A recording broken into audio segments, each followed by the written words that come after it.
Hello, hello, hello. Hello, how are you today? You know what? That was an awesome commercial, right? That was very awesome. I was feeling that vibe. Oh my God. I guess Thank better you, late thank than you. never, though, right? So, Hey, I say all the best stuff happens when you show up right on time. First of all, thank you for all of our viewers, for all of our, as my really good friend Stacy says, for all of our all-in-ones tonight. It's Freestyle Friday. This evening is for the ladies and for the gentlemen, so if they want to chime in, they certainly can.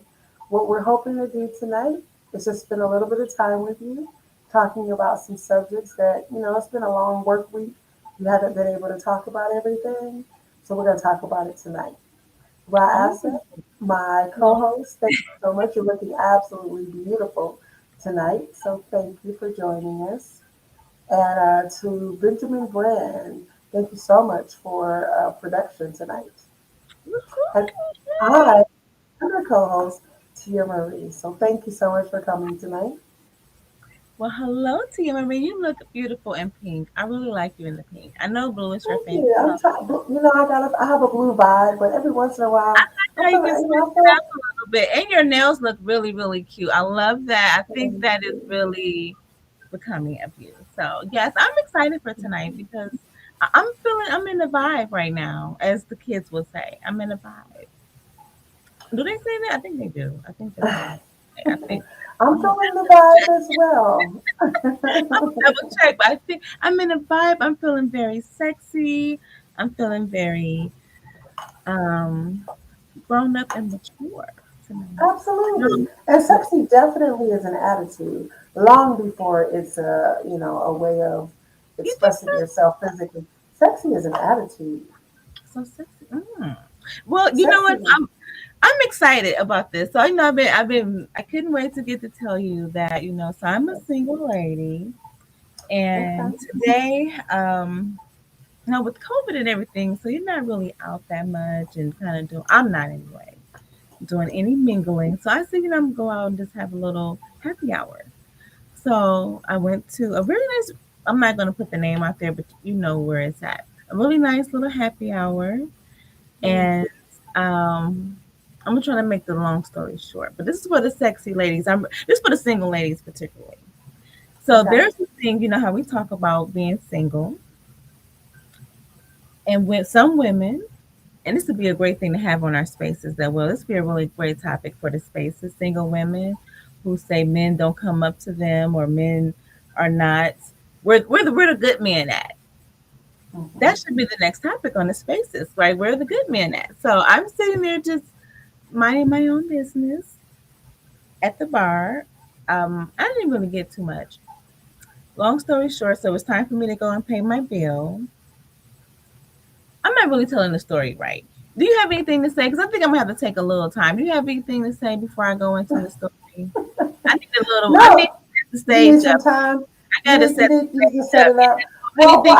I think you're starting with a really good topic though, Okay. because many of our ladies, first of all, after COVID, it is extremely intimidating to be just what you said. Get back out there, feel good about being out there, and maybe some of the fellas are a little nervous too. I mean, we've all been Why would taken the guys aback be with nervous COVID. though? Why would the guys be nervous? Well, COVID started to make physical activity, which then impacts flirting and impacts certain body language.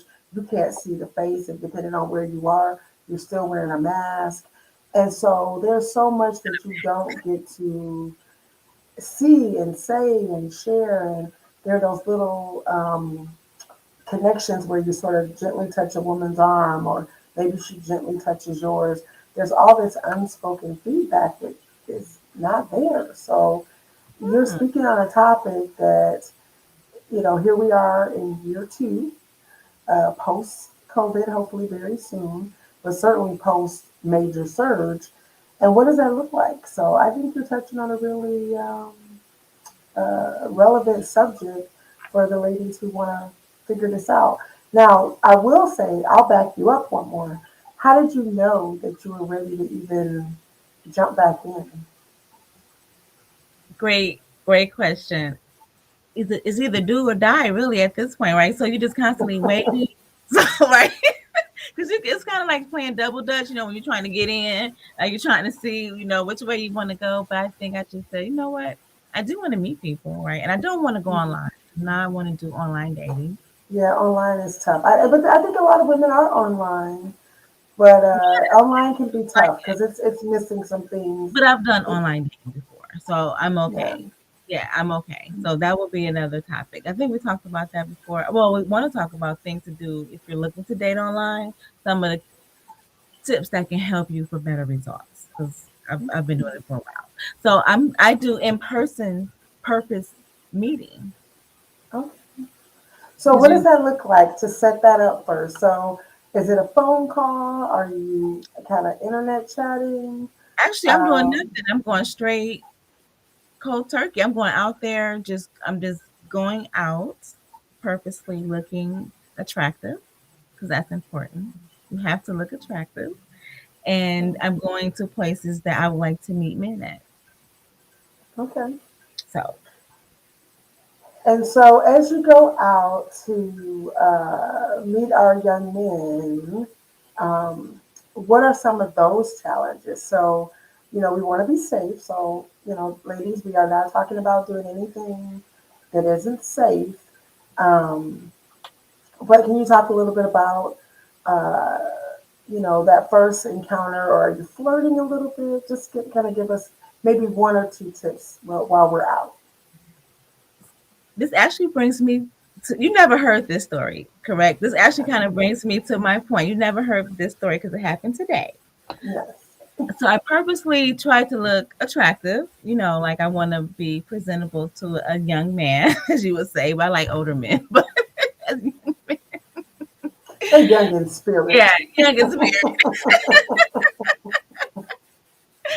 And so I'm minding my business at the bar. Actually, I'm working on your flyer. Actually, just minding my own business. Now, when I pulled into the parking lot, it wasn't that many cars there, and he pulled up next to me as I was just about to get out.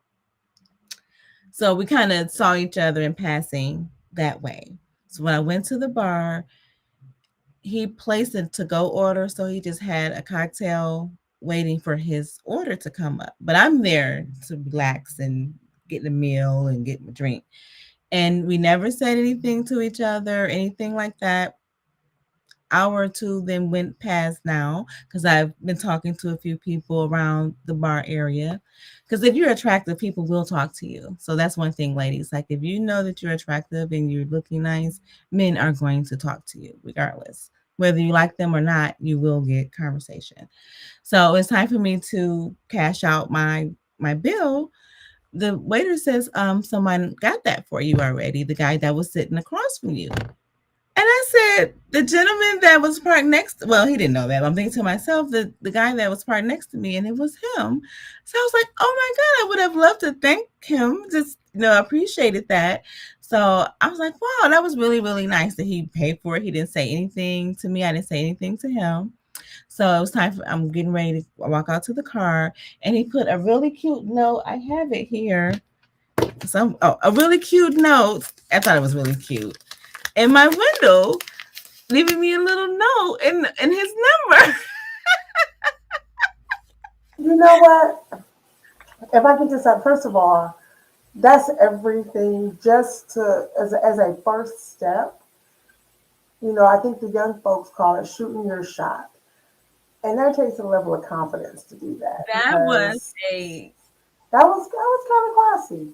I like that, I thought, and and it what was kind of flirty and romantic, maybe even. and we never really spoke, Hmm.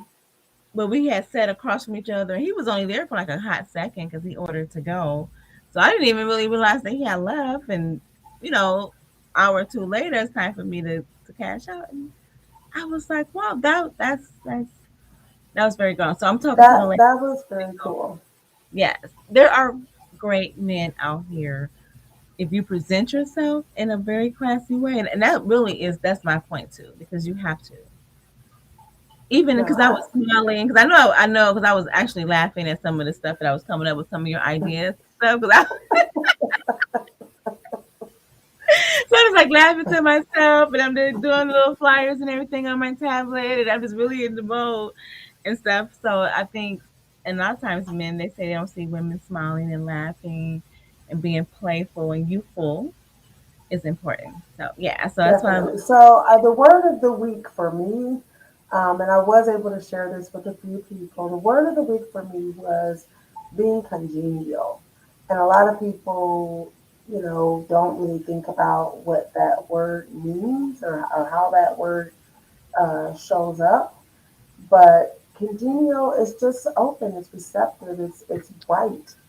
And so I think those are really, it's a really great story. I love that. I did too. I thought that was really sweet. So I do have a little bit of gossip though.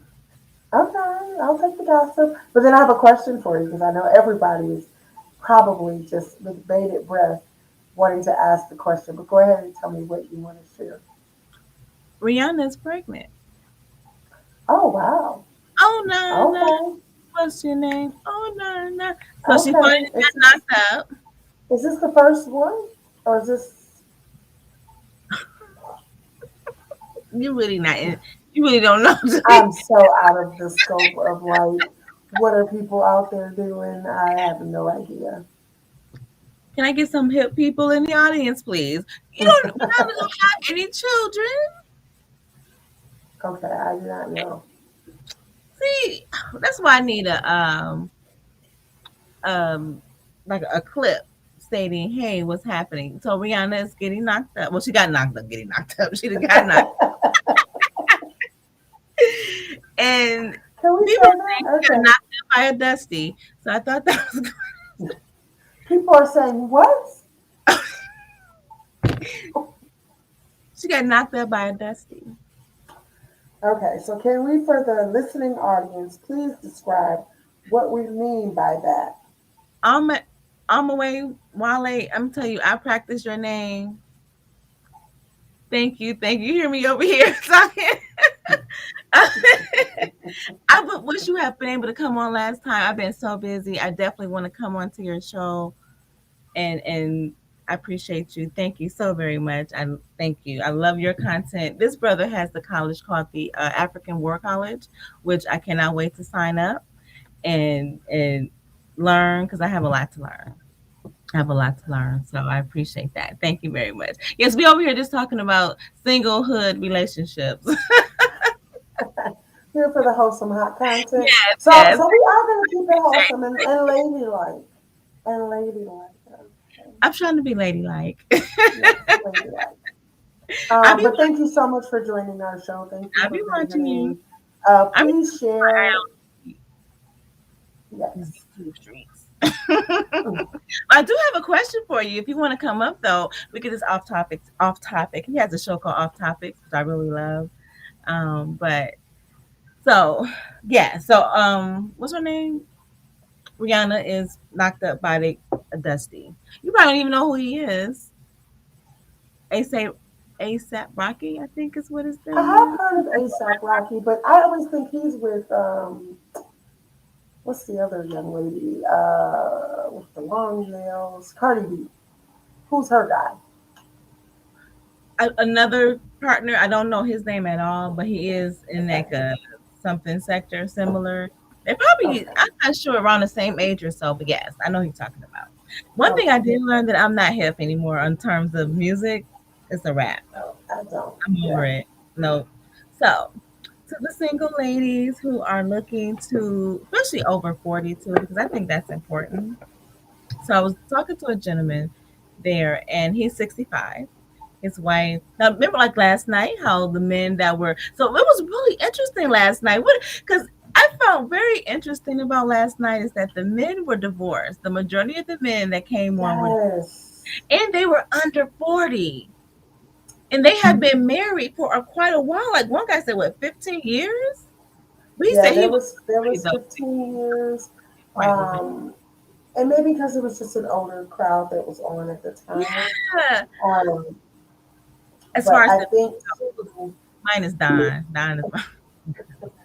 oh, hello, we have someone in the back room. Oh, I Oh, think I invited a guest. I'm But I was also. trying to share the link, so I don't know if I did it right. You must have did it right. We're going to bring our guest now. Before you come on, guest, the question we didn't even really Well, post. first of all, do you want to be on camera? Right now, you're backstage guest. That's a great question. Would you like to be on camera guest? I need a finger up. Give me one finger up or a thumbs down if you do not want to be on camera. He Oh, we says, got a oh, thumbs up. Okay. so I I, did not put in the chat what the question was, but I think we can. You want to go with the question that we had last night, or because I was going to say like oh, I was going to go into the topic with the gentleman. He's 65. His wife had passed away like 11 years ago. Oh, I got a caveat to this. Okay, so he's 65. Wife passed 11 years ago. He do not want to get married again. But the men, that we talked to before said they were younger too. So right, I think that was the yeah. gonna be the age And difference. I think there is a time when you're like, hey, because marriage has a purpose. And so maybe its usefulness at his age did not help Hmm. at that time. You just never know. I mean, I get it at that age. Hello to our Oh, thank guests. you. Woo! I will have all my Oh, sound effects, but right now we're struggle streaming. So welcome to the Oh, show. oh, How are you today? I'm fine. You talking to me, Charles? yes. Charles, yes, your Oh, name didn't come up. Hello, Charles. How are you today? I'm doing fine. This is Ron. Okay. Right, I said. I said, I'm sorry. Okay. Ron. Yes, Yeah. no, no worries. Thank you. Welcome. Thank you for coming and joining us. I appreciate it. Oh, you're welcome. Okay. Okay. Sure. Hello, So, welcome. Welcome to the show. So, All right. Mr. Alexander, where are you Yes, calling in from, if you don't mind sharing? where am I calling in from? Oh, okay. I'm from calling from Forestville, Okay. Maryland, Prince George's County, Maryland, the DMV. All right. Very nice. Okay. So, do Holding you it want down in the DMV. do you want to answer or comment on what the Freestyle Friday question is? Um, do you want to repeat what it is by Aset? Okay. yes. Just So, repeat the question one more time. Yeah. yeah, we didn't say it. So here we go to the question. So the I know question, what's in the house. Yeah, I'm sorry. oh, no. um, the question is, do black men really want to get married? Is the question. ah, um, yes, yes, and no, because I got a buddy of mine who keeps running like a track star. Has he ever been married? Uh, for the Has he? most part, most for the most part, I can't speak for the men here in the DC area because there are more black women, professional black women, than men. But for the most part, yeah, I think most brothers want to get married. I've Now, noticed. there's some brothers who run away from marriage. It's just more convenient for them. And in my particular neighborhood, I would say 40% yes, 60% no. Oh, and the numbers kind of show it too. Because I was talking to my Yeah, mom about this, and I said, the majority of the men said they wanted to.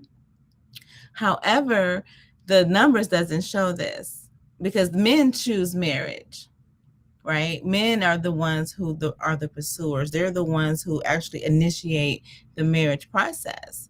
So if this is really true, the numbers are just not there. So I thought that right. was quite interesting. And that will hold up here in DC because, as I said before, in the DMV area, there are more professional women than men, and so you have a lot of brothers who just want to play the field. Everything's fine as long as they're not married. They're not tied down to any one person. And And and I'm not saying that that's right or anything, but that's from what I see in my communities, I see weekend dads. See, like tonight, the parking lot is filling up. Okay, and okay, so where have these guys been Monday through Thursday? You know, so and you have women, unfortunately, who will accept that. And I ain't saying that's right. Um, I see the weekend dad come in, and they take care of things. They see their kids. They wave, they talk to everybody, they cut the grass, they wash the car, and then they leave.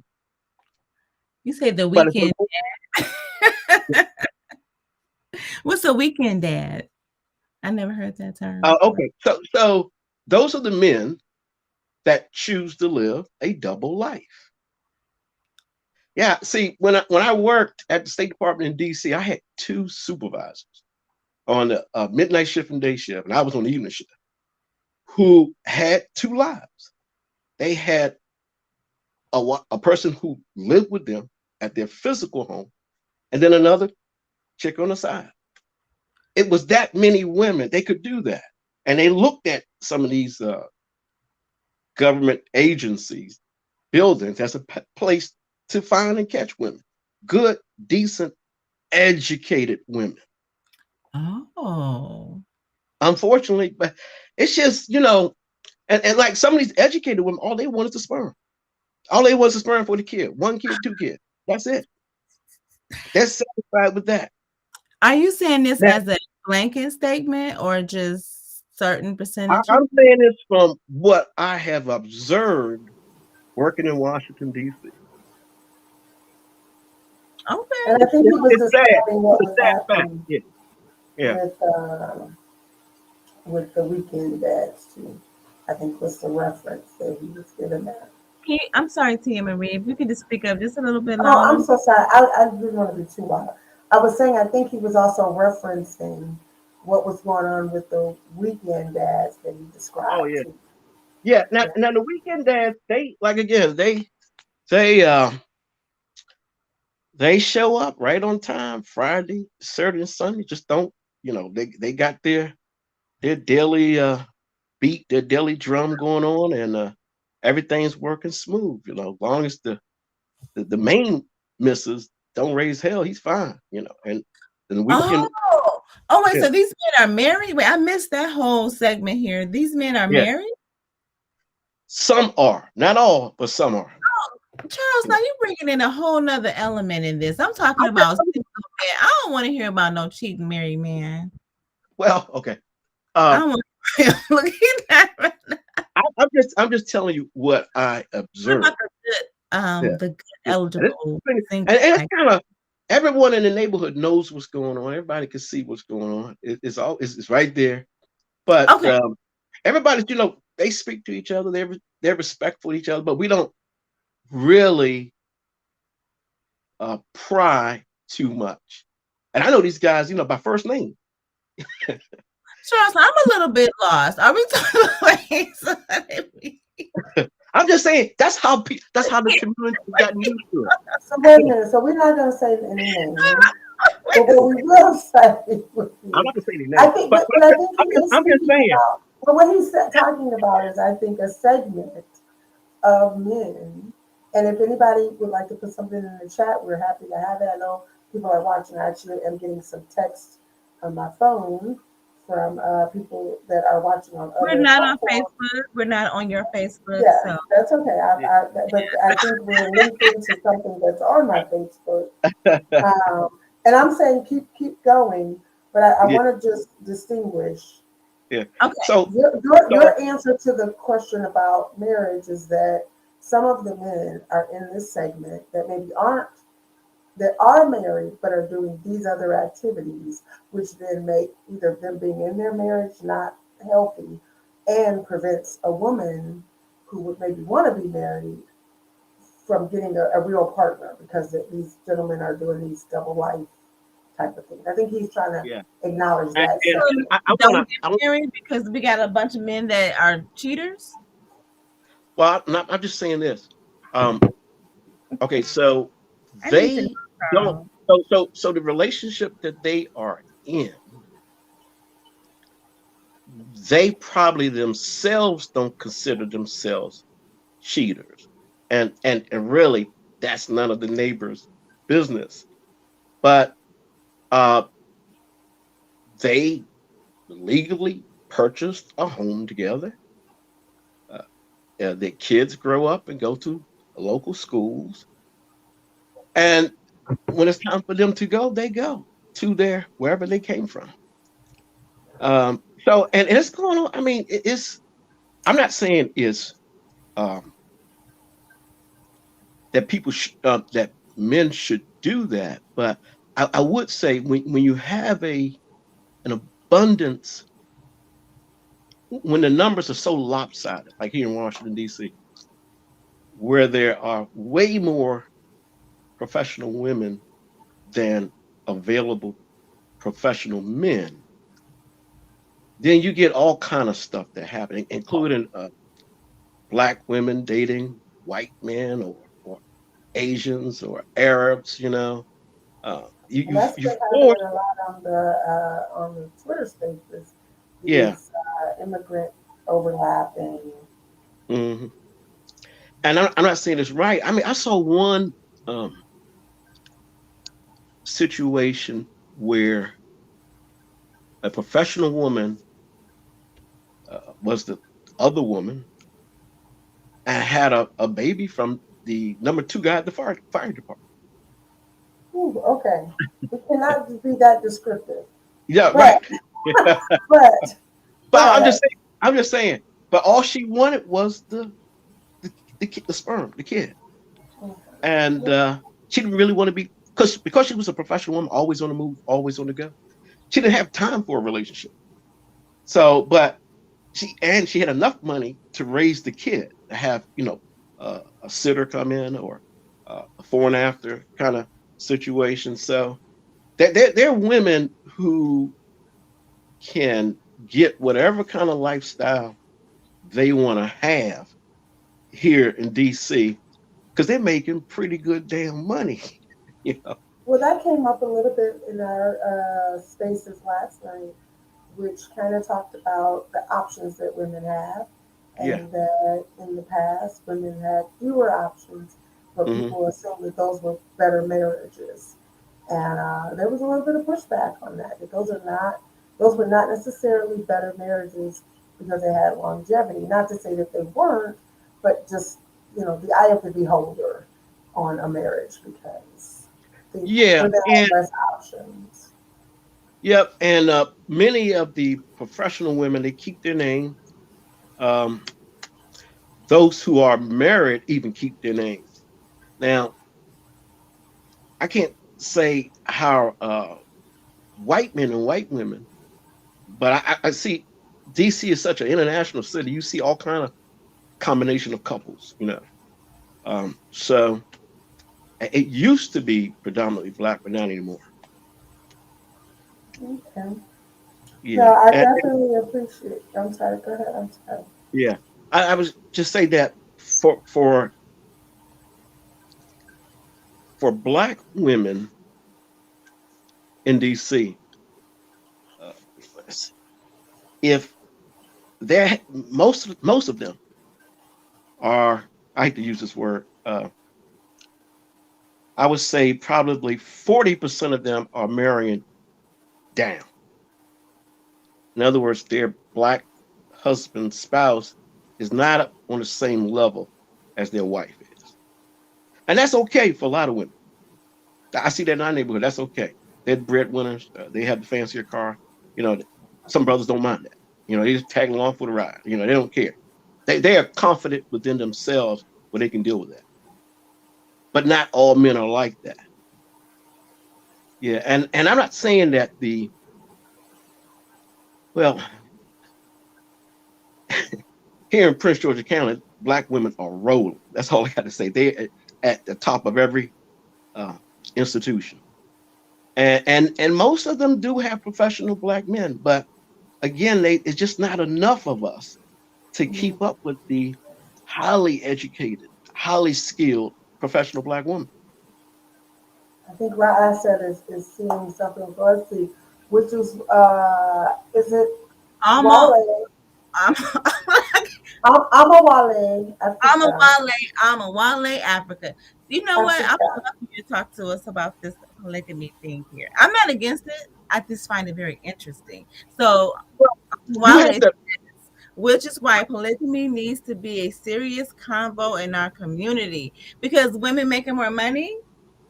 I don't know, is that why he Uh, said that? But he's listening to what you're no, saying, and that no, was but I I will love say, his but comment.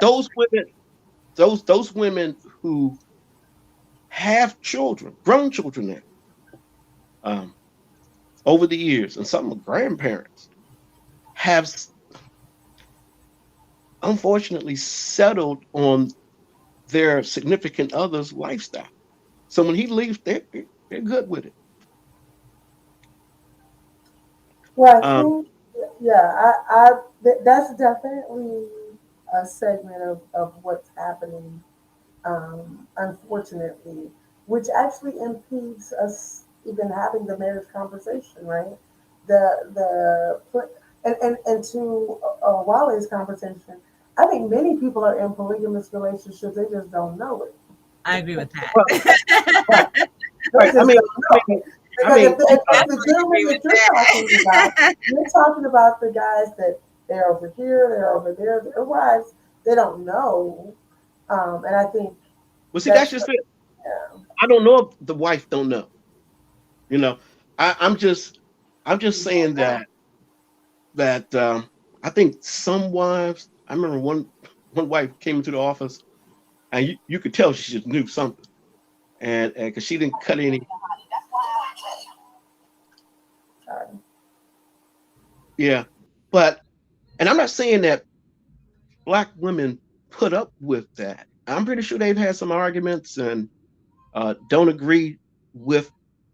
But to anytime, look, anytime when a significant spouse is gone 24 hours, 48 hours, 3 days, 72 hours, whatever, there's something wrong with that relationship, and that's not good.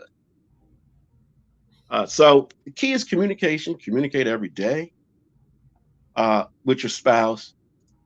For black professional women that come to DC, hopefully they're married, bring a brother with them, you know, because there ain't that many educated brother up on their level. Really? So what does that mean? I'm not sure if I'm laughing. It's well, most of the men are, if they didn't get in trouble with the law, if they on drugs, some of them turn gay, and a lot of them are locked up for whatever reason. So you're saying a Then, lot of our brothers are locked up? yeah, uh, well, you're not giving black women a fair chance to pick from a pool of talented brothers. I mean, you're lessening the pool for them. So then you're forcing them to look elsewhere. And I swear they don't get into, I don't know, I'm not going to prove, I may say the wrong thing here, but they may adopt other kind of lifestyle. Yeah. Women are And women. and Mhm. right. So if we can clean up, if black men can, I think there's one article where black fathers went back to school to get their sons and daughters straight.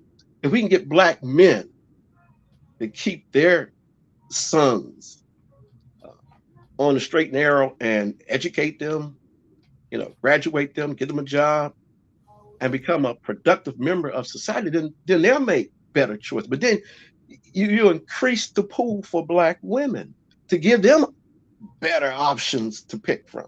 Absolutely. We definitely need better options. That's definitely a larger pool of better options. That's why I believe in arranged marriages. That's just me personally. But absolutely. Well, Well, thank you. now in some countries Oh, like I'm sorry. I'm sorry. 1 second. Timmy, you said something? Oh, I was just gonna say, thank you. We do have some other. I don't know if you can see what I can see. There's some other comments. Let me just go over I here. don't see anything. Okay, I posted some things on the side. okay. Maybe I'm in YouTube. I'm sorry. Okay, go ahead. So Yeah. now I was just gonna say, I do appreciate. that point of view for sure. Um, it would be great. I just don't. What I find to be the case is that oftentimes our some of our children are being taught certain things and they grow up into that, but many of our children are not. So what we leave is they become the people that have to choose from each other, right? Um, so yeah, and for the ladies, I think you identified some of the issues that are happening on the side of the men.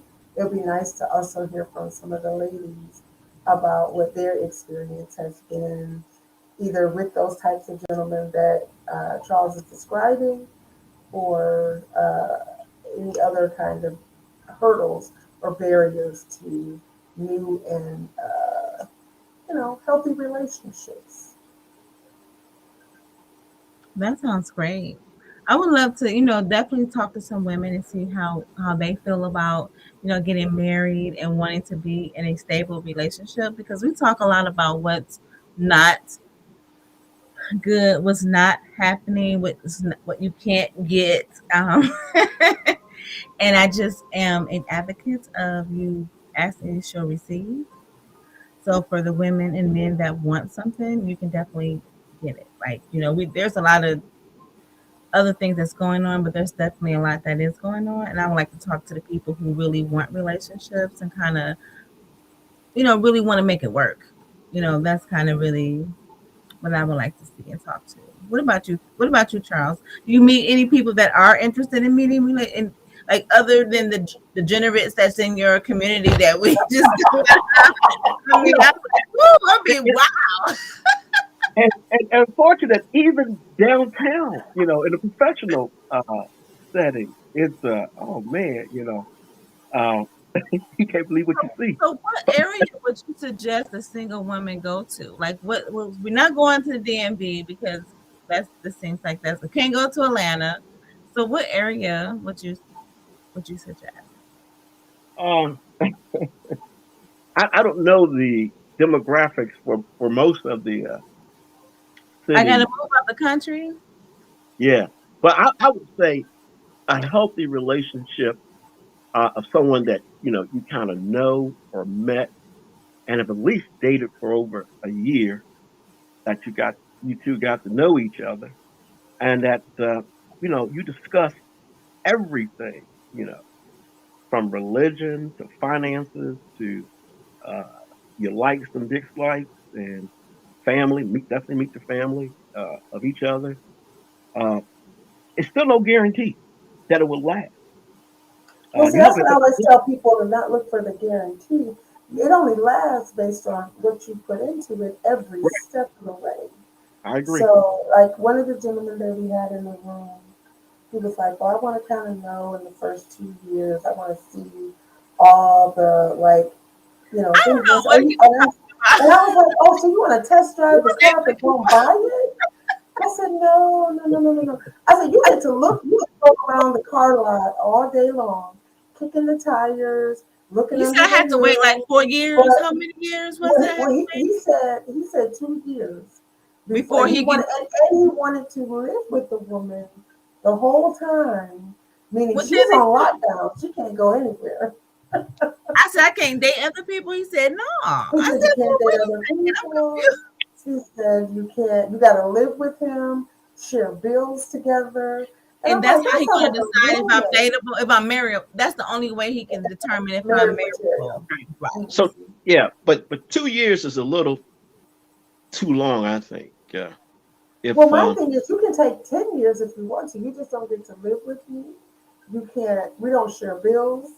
We don't. You can take all the time that you think you need to figure out what you might want. So I was telling the guy, like, I'm so sorry. I don't understand. Because my thing is this. I don't know too many men who are like, oh, you lived with like five guys before you met me, and now because they didn't decide to pick you, then I'm gonna pick. Like, I don't know where that would ever fly. Where a woman could do the same thing, live with two and three and four people while she's figuring it out, sharing bills, So you sleeping want together. me to be damaged and no good for the next guy? It's basically what you're saying. Like they're okay with damaging a woman. Now I don't want to say damage, but like they call it body count. Like Well, I call it You want you're okay test driving. to test drive me, but you don't want a used car yourself. Say it again for the people in the back. I'm not. Well, I know some women who like taking care of their men, like buying them suits, shoes, you know, Oh, she cufflinks, ready for a ties. son. She needs a baby. They like their man looking A good. dog. Right, right. Give them the keys to the apartment, and they're not even married to them. And they will do this for 2, 3, 4, 5 years. And that Uh, lady, so you tell me, can I just stop on that for one second, Charles? yeah, Ladies, please stop doing that. yes. Ladies, you deserve something so much better. If you have established yourself, please hold on to that until your partner who wants to share in that with you, truly share in that with you. Stop doing that. Whatever you think it is doing while you wait until he decides, you are not doing anything but being the uh, uh, uh, uh, co-applicant to his life. You're just being a co-applicant. You So know what? anyway, I want to do a quick check-in because actually, thank you for reminding me. Everybody, thank you so much for watching. Again, you're on Soulful Fridays with Tia Marie and my co-host by Aset. You can see us on YouTube under Kindred Souls with Tia Marie. Uh, Normally at 8 o'clock on Friday. Then we do Playing Politics on Saturday morning. And then on Sunday is Speak On It is a speak on it Sundays where we try to have again real talk. This channel right here tonight is about ladies and gentlemen who are in the dating scene. We're gonna say I'll say 30 and up because it's a little different for the under 30s. Like they have a No. whole Mm-mm. it's a little their dating is a little different than ours because they meet in well, then, okay, well, 40 and up. 40 and up, this is your space. Under 40, like I feel you, and I've got some things for you guys too. And maybe I'll have some other folks in your age range come on so we can talk a little bit about what's happening in your scene. Um, but for the most part, this space is a space of love. It's a space of appreciation. It's a space of celebration. Whatever your situation is, you are whole, you are divine, and you are amazing. So coming to this channel just Yeah. reinforces that. So back on the topic. Now, and Charles, you can hang out with us. We're going to try to also. If I have texts that are coming through, so it's really weird. I don't. I think they're on YouTube, but they're asking how do they put something in the chat, Oh, and I am trying to figure out let how that. me um let me move over to the YouTube right now. So I do have a question for Charles since he's here hanging out with us. And I'll give me some time here. So Charles, what age? This is the question that I asked. What age do you think men should get married at? Uh, I would say because women tend to be, uh, I think mothers who talk to their daughters about, the do's and don'ts and stuff. And for guys, when they get to that 18, 21 drinking age, they're still very immature. When they go through college, they still have a lot to learn from 25 to 30. And then they really got a lot to learn from 30 to 40. But I would say that anywhere from 29 to 33 will be a good age to get married. They should be at least working 3 or 4 years into their working career. They should be having income coming in, uh, learning how to be a provider, learning how to take care of his business. Um, and maturing enough so that they would give their significant other the 100% attention that he owes them. That's why I said, but anything below 29, I think is still. I don't think men are ready. Now women might be ready, but I don't think the man is sufficiently ready, and particularly with his finances, uh, confident to be able to uh, see the relationship through. And that's what I think. That's what most black women want. They want a brother who is can hold it down, you know, that they can depend on, and uh, from a religious point of view, have some spiritual foundation for their children. You know, at least go to church once a month. You know, yeah. At least once a month. But some brothers don't go at all. You know, that's what I'm saying. Most Americans don't go to church anymore, and that's unfortunate. But we do need some uh, sound foundation to to help guide them, to help counsel them when they need counsel. I like that I answer. would, That's I would great. agree. You agree, Tia Marie? I don't. I would Well, I agree. just have a standard age, but that's. I think that's great. But in order to get to that standard age, you got to talk about both the man and the woman needs guidance, and they need to know what that looks like. People say you gotta know how to do this. You gotta be a man and make this money. Nobody's laying out that formula. As Tia Marie knows very well, how the Jewish community lays out that formula. They set that pathway out. Like they have all of the Indeed. tools Start there. that you yes that you need to make that happen. And I was talking to a gentleman at today. He called it. I thought he was I think his name was Carl. Conversations. Like he loves to talk to people. And we were talking today, and we said that he's the baby boomer. I think he said he was 65. And I said, well, the young people, it was just the show on last night. I don't know if you got to see it last night, Tia Marie, in the spaces. The baby boomers failed us. That's why my channel got taken down. I'm telling you, that was my last show. The baby boomers failed us. That's why my channel got taken down. I'm telling you. Oh, the So, baby boomers failed us. Oh, yes, that was my last show on the Fool's Paradise channel. And then whatever. But last night, somebody in the spaces talked about how the baby boomers failed us because they didn't plan anything, they didn't set a foundation, nor did they leave anything behind as a group, as a black people. And the baby boomers, they feel like you can't tell me anything because you didn't help me out in the first place. So now you got these young people trying to figure out on their own without their help, and they're very upset with the baby boomers. So I think well, in so that see, I'm trying to think. Is my dad a baby boomer? I think my mom was. I don't think your my dad, dad if is. your He's not a dad's baby boomer. he's like a But tail my mom, but my mom was. And what I will say is that two things happened. I think the the several revolutions were happening at the same time.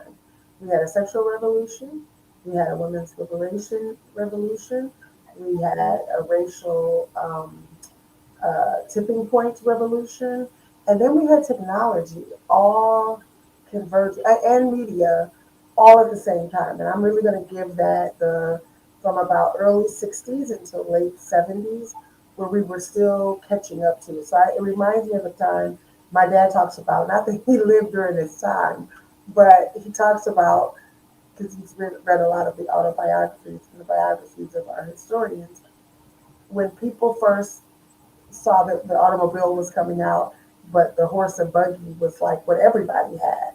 That you had people who were resistant, they couldn't really catch up to the fact that the car was coming along. And what happens is that even though we had all of those things happening, people came out of that era very differently.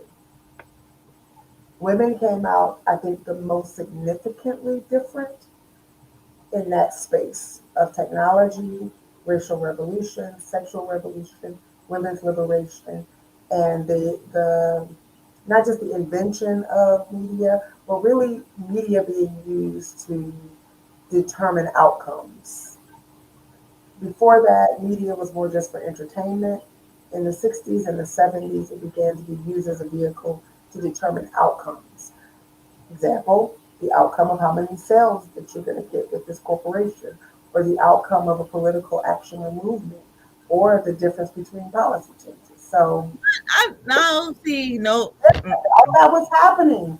That's what was happening to boomers. And Well, so so I'm a boomer, and yeah, No, you're right. We went through the '60s Vietnam protest when King got you know what shot. they say about y'all baby boomers? To sum it But all up, as a group, not individually. As a yeah, group, not individually, because there's still some strong black baby boomers that's trying their best, but it's very few, and that's the point of all this. Out of all that stuff that was going on, you still had the system of racism, white supremacy. they did, I, but the new revolution, those 20 years mm, between 60s and the 70s, mm, created apathy. See, you're not struggling if you are comfortable. Listen, right. listen to what I'm saying. They don't care. What you telling me? That sounds real Well, good. No, no, well, I understand what you're saying. But the point is now, okay, so this is what let me back it up. mm, How come all other groups, Chaldeans, because we're here in we have a lot of Chaldeans here. I'm not sure. Is it Indians over there in DMV? What's the other minority groups in yeah, DMV? we we we have a lot of immigrants, a lot of What Hispanic. I don't know Hispanics? the actual demographic numbers, Yes, but but a lot I of would, immigrants were able to come in over us. Because we're yeah, today now. I know what you're saying. See, I'm not saying it was wrong. That's mm, not what I'm saying. But the point is today, we are right now, black people are on the projection of having zero net worth by 2054. mhm. Because we got caught up in the system that So only had us yeah, aspire for I, present I'm gonna and stop you right access there. of opportunity and Yeah, not building. again, okay. What I think the Now you question is got not the how we got here, but young. This what is do the we do with problem. it now? So Yes, Well, right that now they have to take the notion. I remember my daughter said something to me like this. She's like, "Well, mom, what legacy are you leaving for me?" And I was like, "Oh yeah, I'm not of the like. I did not come from other than as a body. Now my father raised me with a legacy mentality, absolutely. But the kids in my generation, so we're right after the boomers, right? They didn't raise us to legacy build because they said you get to have your pie in the sky that's why they right mad. right Yeah. now. And now here's what I will say to them though. Be be so mad that you don't just be mad that you organize, you Oh, build, so you this brings me create. to my point. And This so is bringing me to my absolutely. point. They are doing that. So now you have the baby boomers coming in chastising them. So that's why this is my whole point. So they're saying, okay, but we get it, but now here you are, you have the warrior section, and we still won't give us no guidance. You still on that BS. You still chasing white tail. You still on a Democratic tail. You still won't back Exactly. us up. That's what I'm But saying. that's Like, why we have to figure. That's what I'm saying. I'm gonna say That this they too when may they we're may talking not get. to people. Don't bring up what they went because that's gonna infuriate them more. Because what's happening is now is they're saying, okay, we get it because we No, get but it. they don't. But that just tells me that they don't get it. I So hear I'm what they saying the say that baby they get it. boomers are not coming. The baby boomers are still on their high horse. That's what I'm saying. The baby boomers are not saying, well, And let's that's help what I'm. you. But that's what I'm saying. yeah, Because the baby boomers are. My thing is that I'm explaining why they are, which is why they're not a group that will be able to lead their group. So what I'm saying Because is, you let got me to remember, explain there's a why group in they are between the now. baby. There's a group in between the baby boomers So the and generation them. X is Generation almost X. No, they but almost generation, on the same tip because I be and listening that's to what I'm these saying. We people. I'm already like, we already established three yeah. So decades ago. we We gotta cut established the 3 decades line. ago from the 80s. No more excuses, is what I'm No, saying. no, it's not even excuses. What I'm well, saying is the new group, the young yeah, folks, they need to only Generation. focus on what they can create for themselves. Because we established, Gen Xers established 2 decades and 3 decades ago that the baby boomers had a different whole setup. They only had at that time to aspire to get us out of the portion that was their portion. Then my generation is required to get us out of this portion. The young people's generation, and that's something that they will learn as they get older. I thought the same thing. When I was in the 80s trying to fight racism and white supremacy, because I'm thinking, like, why the hell am I dealing with racism, white supremacy in 2085? I mean, 1985. That was a major black movement of like black consciousness, and we were like, baby boomers, what the hell? But as I got older, I started to realize every generation is required to do the work of their generation in their I portion. disagree with There all that. is a, oh no, but no, but I don't discount I what don't they do in know. their I'm gonna be portion. honest. That Oh, sounds like absolutely, no. I every know generation. what that sounds like, but I'm I'm gonna tell saying you is what it like, is. It don't matter what it sounds like. I'm gonna so tell you what it So is. I can walk into a Chaldean fish market and they got their 10-year-old, 8-year-old son at the cash register. Who didn't Generation have anybody trying to being kill their part of this. son. Nobody tried to Generation, miseducate their son. Nobody tried to take away their language. Nobody is coming to the community. and this is what the They're generation not barred said. from Hold another on. community. Well, So what I'm hold on. saying is for I'll be right back. us, 1 second. Hold on 1 second. I'll be back. Keep going. I'll be right back. okay, oh my gosh, I okay. agree. I agree with what you're saying, Tia Marie, because I'm gonna do a quick decade by decade by decade because No, you can't. No, you I'm a can't do a boom. quick decade by I know decade. I can do All I you can do. do is your decade. Do your Yeah, decade. but we went through the Vietnam War in the 60s and early 70s. We had the race riots. Uh, King got shot. Then, JFK got shot early in the 60s. Then King got shot. Then Bobby Kennedy got shot. Which all Then undermine our movement. yeah, and then Nixon and Kissinger bombed the hell out of Thailand, and we had a lot of black soldiers in Vietnam. Didn't know why they were being there, but it was dangerous. We had no uh, animosity against the Vietnamese, but a lot of brothers went over there, and they come back in the early 70s, and we're starting to integrate. And as we start to integrate, black people who had normally been in predominantly black areas, schools started to intermix with white kids in the mid 70s, in the late 70s. Started to go to young black kids started to go to more white colleges. Uh, their parents started taking on professional jobs, and some of the accesses that they fought for and marched for in the 60s was opening up in the 70s. Uh, in the NFL, more black athletes were going into major league sports, basketball, baseball, and football. And as you say, you're right. Each generation was trying to find a path for their generation. And as technology kept coming in, television news kept coming in, kind of dictating the narrative, then radio, and then in the 80s, more of that. Now, yes, that's probably when you look back and say, wait a minute, we've fought for these rights back in the 60s and 70s. Why are we still fighting for this in the 80s? Each step was a slow, incremental progress. And I want people, and I want the young people to understand it from the point of view is the way that progress happened. I'm going to show you this. The immigrant comes into town, and as long as they acquiesce to white supremacy and assimilation, they are allowed to rise. But every time we come in, this is what's happening at every Exactly. step. Yep. And so, young people, I get your fervor and I get your disdain. But first, don't take advantage of anything that you don't feel comfortable, nothing that you are comfortably enjoying has come by accident. It has come by all those people who pushed this far and maybe this far and maybe this far. That's number one that I will say. Number two is you don't know enough about what already happened because if you did, you wouldn't make the statement that nobody had done anything for you. Now, third is yes, those young, older folks that are not understanding that you are asking for help.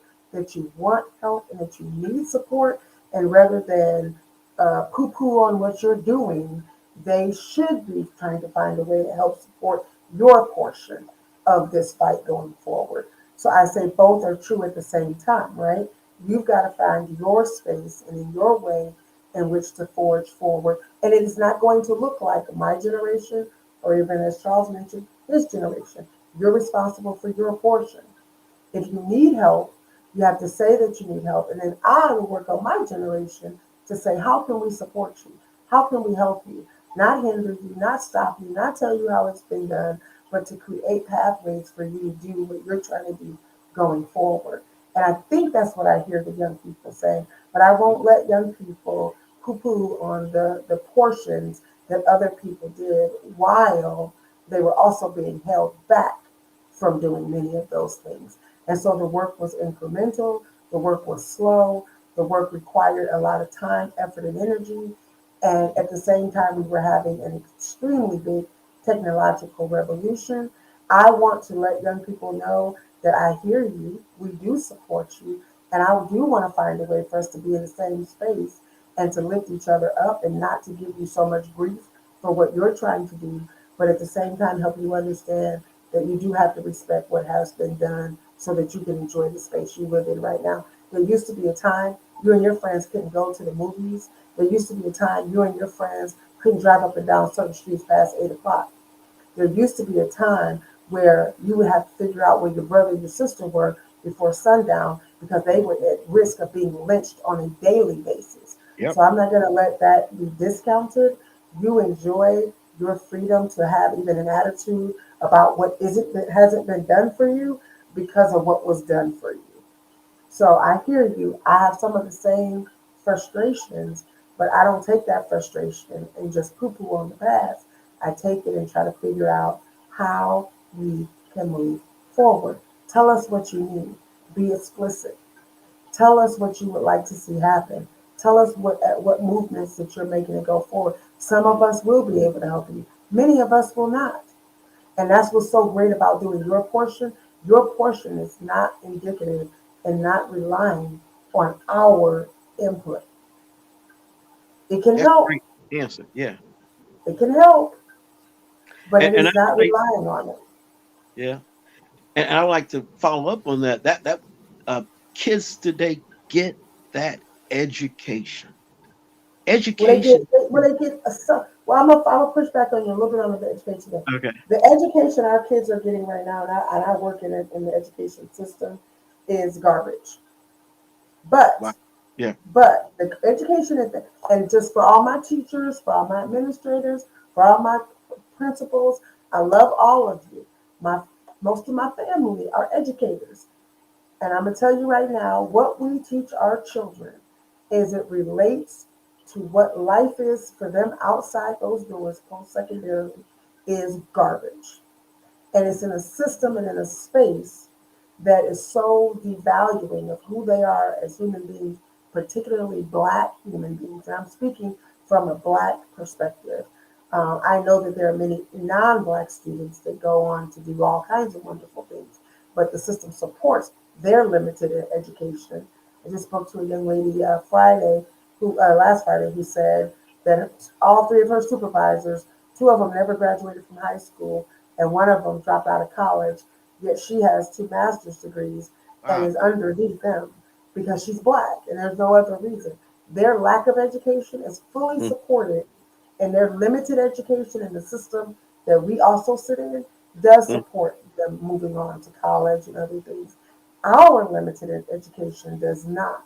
And the education our kids are getting about who they are, what they've been around, where they come from, and where they need to go, garbage.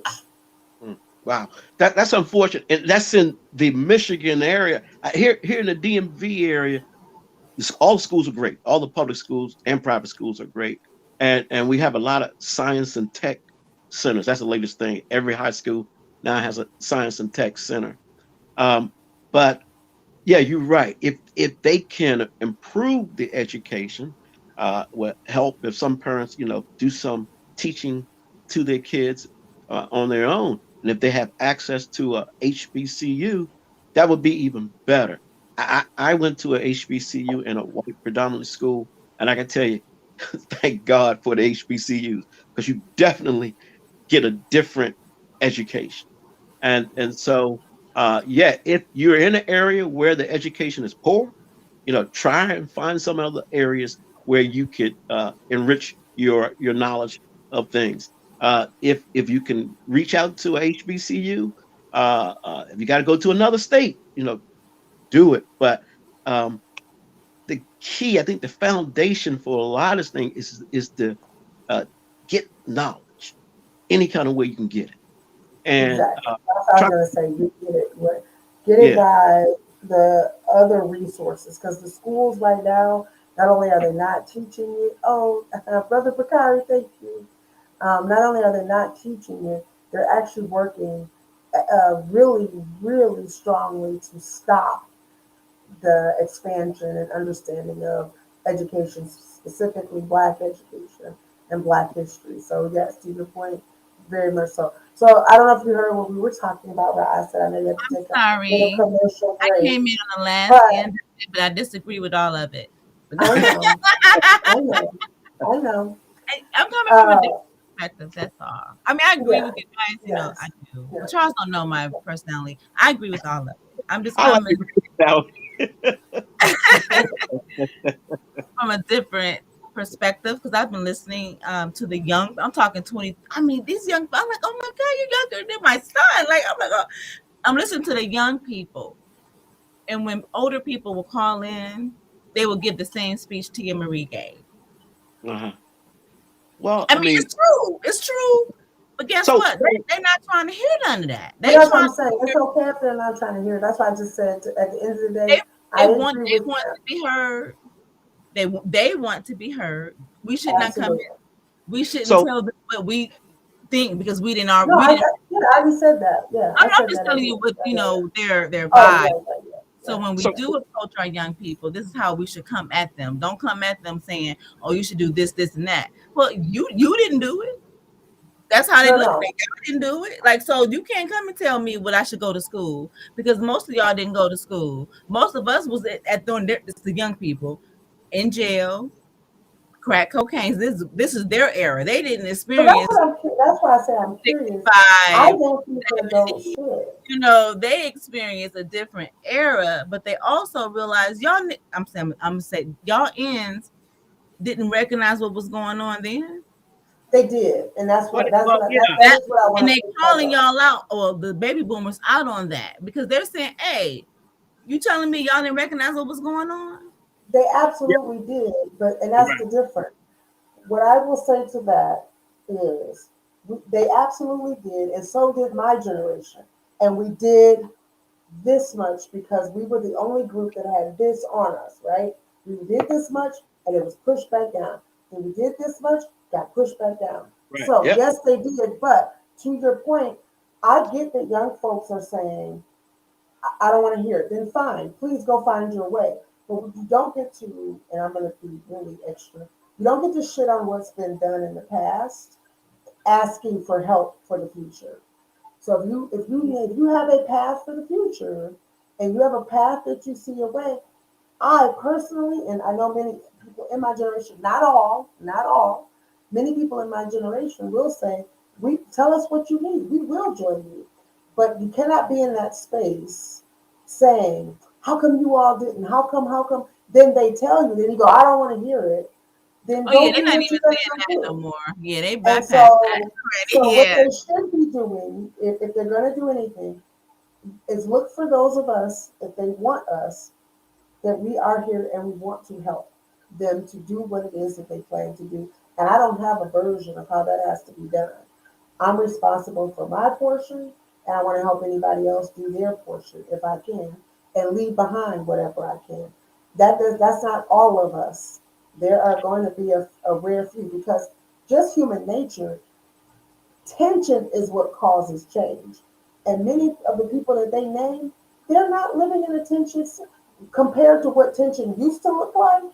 They don't live like that anymore. Like I think I told you the other day, when I talk to my professional Black friends about what's happening racially in the community, they're like, what the F? That is happening because racism, just like COVID, racism doesn't show up like heads being beaten, signs at the water fountain, people not being in jobs. Racism shows up in policy and property. Yep. Racism doesn't show. If racism was as ugly as it was and visible as it was during the civil rights movement, and that was the last 60 years, I Hmm. guarantee you would see a different outcome. But right Right. now, racism looks like I still drive a nice car like white folks. Racism looks like I still live in the neighborhood with white folks. Racism still looks like I go to school with white folks. So it doesn't, there's a different, there's somebody that says that they wanted that old school racism, the kind you can taste and move around your mouth like a fine wine, as opposed to the racism of today. And so I will say, I will push back on young people and say, no, we knew exactly what you know today. You are baby new woke, is what you are. You are baby new woke. You just found out that racism actually affects your ass because you're out there on your own or you're out there in these real streets and your comfortable life is no longer comfortable. And so you are having a come to Jesus moment and trying to understand who you are in those Sounds situations. really condescending. And I I'm hope not, But you would never tell a oh, young I person would that. I hope absolutely you tell a would young never person tell that. them I that. would say, you are baby. I told my own children, you are baby new work. We're not Whoa. talking about your own children. We're talking about young Well, I'm people that's saying trying to make a that's yeah, what move. I tell all I young What's say people. wrong something. with y'all old folks? See, y'all coming in this. I'm gonna know. Y'all need to cut that out. No, what I I have said to young people is, I what are we want to talking about? help I you, thought the but I topic won't. was about dating. Well, it is about dating, but you changed it to the I racism. know I didn't. Y'all But know I didn't. You but I did. hear understand what Ra said We saying. were not talking Yeah. about I, young people. You said the baby boomers don't like what the old folks are doing. Because y'all was talking about old people and y'all what y'all went through. So I just but I said y'all went through. You keep that. No, I fully support young people, but I do not support them shitting on old people to achieve their See, and goal. don't take it right. like because that's what a lot of the old people called in and said. I'm But Charles. but if they don't understand the Don't take context, it that way. but if Don't they are, but that's what I'm saying. That's the only way it can be just let taken. it go. If you say, "How Yeah. come you all didn't do X?" You have no context. People What I were think doing is what we X. I think what will be honestly if everybody would just if the old people would just listen. Yeah. And can I follow up on that? Uh, Yes. what you were saying is true. I mean, everything, every generation did their part. It was not done in vain. So there was some progress made.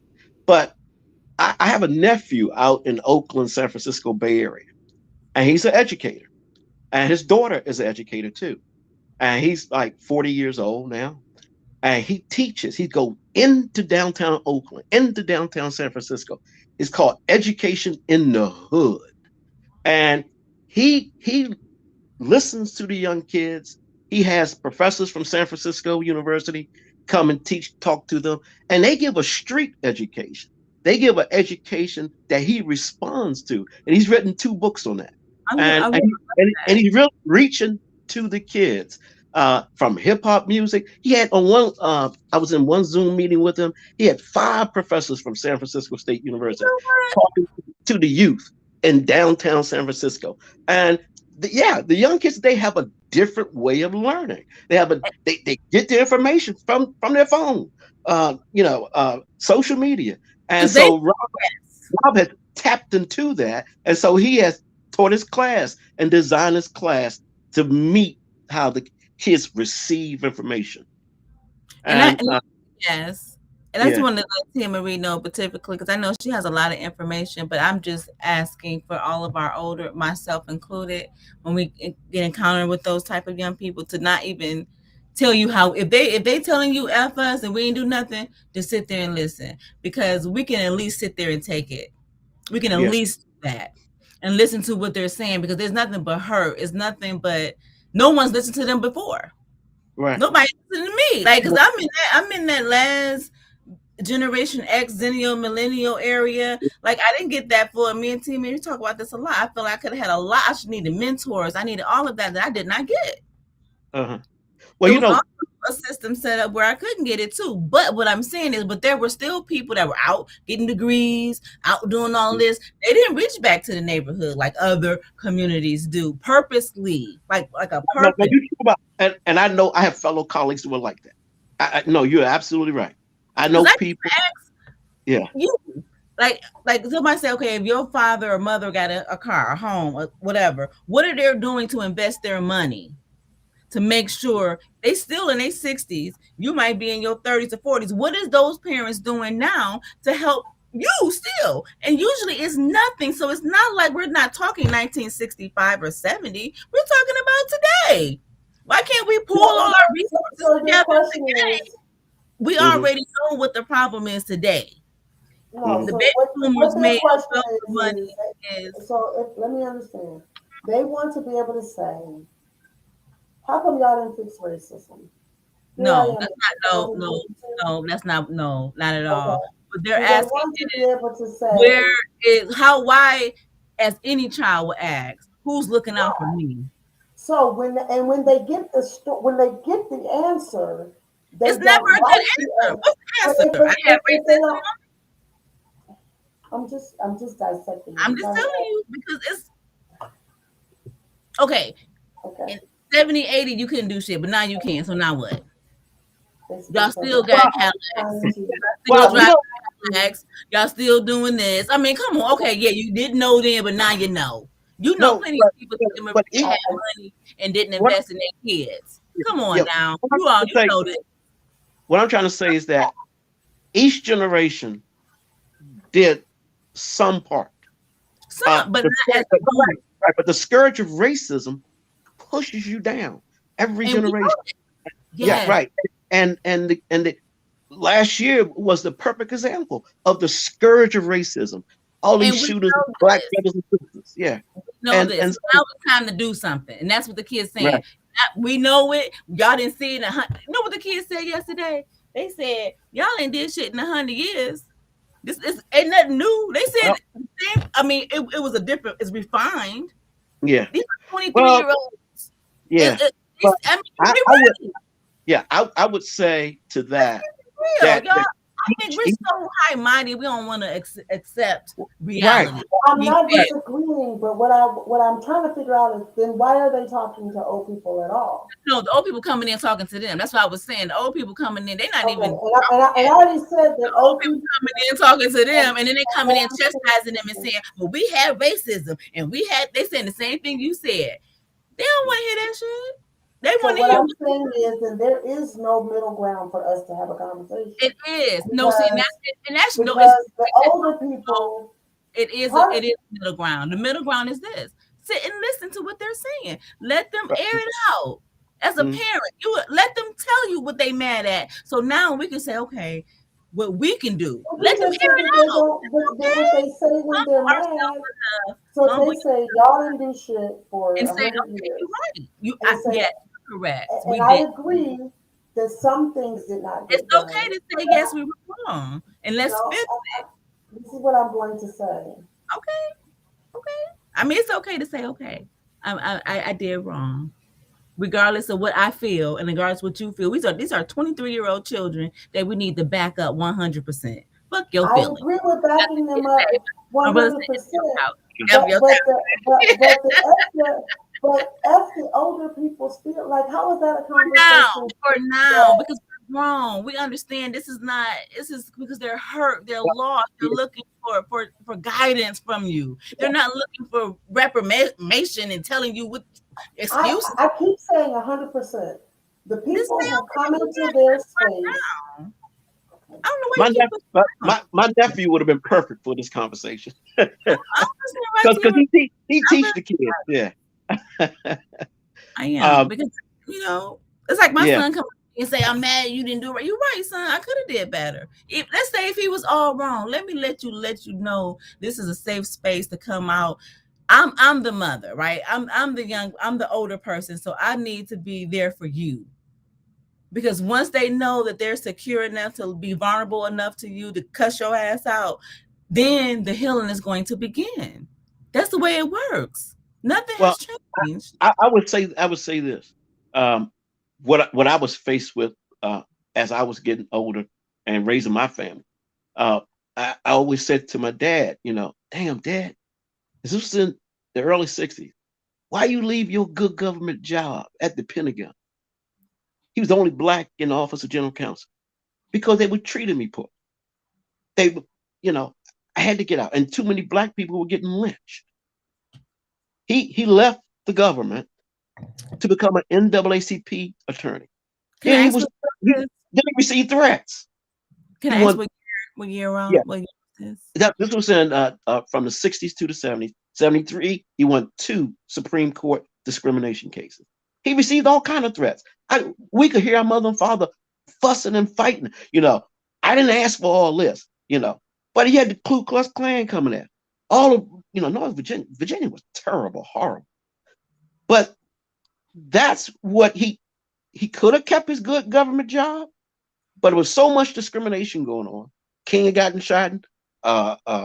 First Kennedy, then King, then Bobby Kennedy. He had to leave government to take on the NAACP. There were so many. I kid you not, Ra. There were NAACP attorneys in all 50 states, all receiving threats. There was that many discrimination cases.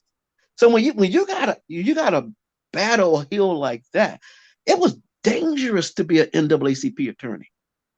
And they got through it through the '70s. Things start to integrate more. Uh, you saw more black athletes in the NFL. You saw, in the '80s came up. Yeah. And then that was a time too in the early '80s when South Africa was getting ready to liberate and Rhodesia became Zimbabwe. You had a black power movement in the early '80s. Um, then you had a disco period, as people were starting to get access to jobs and things and material wealth. Yeah, they kind of took their eye off the ball. They started to enjoy life. Now, they sent their kids to school. Now, at some point, teenagers are supposed to take some responsibility on their own. And that's what my nephew is doing out in San Francisco now. He's meeting the young kids who get their information from social media and who have a different worldview. And you got to go meet them where they are. Meet them where they are. And as you said before, listen to them, and Is then this? try and change, adapt your education to educate them. You can still educate them, but it's still the scourge of racism. It's still there throughout the '70s, '80s, '90s, 2000, 2020. The And I think scourge of it's racism. also important, and I'm gonna push this, and I will be an advocate for these young people. They Mhm. get it. They understand that it is racism, and what they understand is that it takes numbers, it takes power to now these kids, Tia Marie, are talking about Neely Fuller, Dr. Francis Cress Wilson. These are the young 20-year-olds that's been in these spaces on Twitter this past week and a half. Oh yeah, my They generation. Like I said, understand. this doesn't start. I So these honestly kids don't are believe there not. was ever a gap in They those who want to understand. seek and understand. So they But I'm looking for us to say, y'all ain't even gotta give us the history lesson no more. What we gonna do? Like that's where they you ain't gotta go down the list. We understand that you guys have problems. absolutely, What's happening now, and they don't want to hear. That's why I was saying they don't want to hear all that. Like they want to hear where you at because now these older people are still saying, "Well, we had to do this." You don't think these young people? You so, don't think but these this young is people? what I'm asking though. So they just want to be heard. They don't want anybody else to be heard. Oh, see, I don't know why you taking this position right No, now. It I'm ain't trying about to understand. No, I'm trying to right now. understand. Right now, it's not All about that they no, what they want what then they want is is to be. They want to they replace the want system to have a place to with be supremacy. heard, correct? And in order to do that, it's going to take a And they collective. want us to be able to help. Mhm. Listen, like you want them to listen to us. It got to go the No, same no, way. no. What I said is I'm just keeping a list. Well, The young people want to be heard. Heard is the first thing that I'm writing down on my paper. The second thing is they want help. Am I off base? Guidance, help, instructions. And the third thing they want is I'm going to say, even what Charles was talking about with his dad, how all the things that he had to go through, those things that we need to talk about because you know how we try to collect data on how to combat racism. Because if we had more lawyers like Charles' father, but that lawyer, what we always say, they need support. They need that backup. Like you got people that's willing to go into the line of fire, but they need that backup. So they want to be able to build a team like that in all areas of people activity. Like these kids understand that we need economics, education. Like they own it. So all of this, they don't like they on a whole nother level. They're not coming Right. down like, oh, we have it. No, they get it, and Okay, they because so they the see third other thing, races doing things, and they understand that we don't get the same treatment as other races because we're black. They so the understand third that thing is they want to build we got to be one. We can't be group separate. Yeah. economics. We Okay, I can't honestly, be so yeah. separate. We gotta be one. We can't be no. I'm the teacher, you the leader. Nope, they teaching us, and it's like everything is going both ways. It's no hierarchy in this. It ain't. absolutely. But if I It's don't not. understand what you are saying, I'm just You asking so I just can gotta understand what listen. you are Yeah, saying. you're just gonna have I to can't listen. ask any Yeah. questions. Not right now. No. I'm I, asking you. I I'm trying know. to ask Oh you yeah, the right. but question. yeah, for me, it's like I don't know because I'm learning with them too as well. So I'm just trying to give it. They want to replace the system of racism, white supremacy. They got goals. They know what they want. They just need us to back them up at this point. Okay, and And I if would they say don't get that back up, what are they going to do? they said we can chew gum at the same time. They understand they got more than one problem. Like this is they got more. They understand this, so they're going to try to tackle it as logical as they can without emotion. So this is kind of where we will come in at and maybe I don't give know some. how they. I don't know how they can do that because So let's humans say do if have they emotions. great example in the political ring. So they want to vote properly, right? So say we can provide, like you were telling me about when you vote in the county, you need X amount of dollars to do this, X like that. That's what they would need from us. The expertise that we've been doing. How to fill out applications. Maybe we might get some people that know how to fill out applications. Maybe we Right. need some people that got trying to start a business. They don't know the 1, 2 steps to get there. That's what they need from us. Not Absolutely. know what you want. No, But I guess I'm making the point of I in don't know. order Maybe for it's your disposition about it. you know like my disposition about this is No, what I'm I just do for a living. the only reason why I'm saying this is because other people have came into these young people groups with that same disposition. And it was more like they trying to like like Let me it make a wasn't distinction. Let me make a trying to distinction for help. you. It's more like I I'm will coming make to tell you why I messed up. Like that's no. I how will make a distinction for you right now. Okay, let me make this distinction for you. Let me be extremely clear, and I think this happened the other day as well. We're in this space talking to each other. But then you switched up and said, well, that's not what we're going to. And I hear you. I agree. I don't speak in this way, but when we started with this conversation, we talked about what we were doing and we were talking about boomers. If the switch now is we are going to just be talking about how would Tia Marie talk to young people, then I will tell you how to talk to young people. And it's not much different.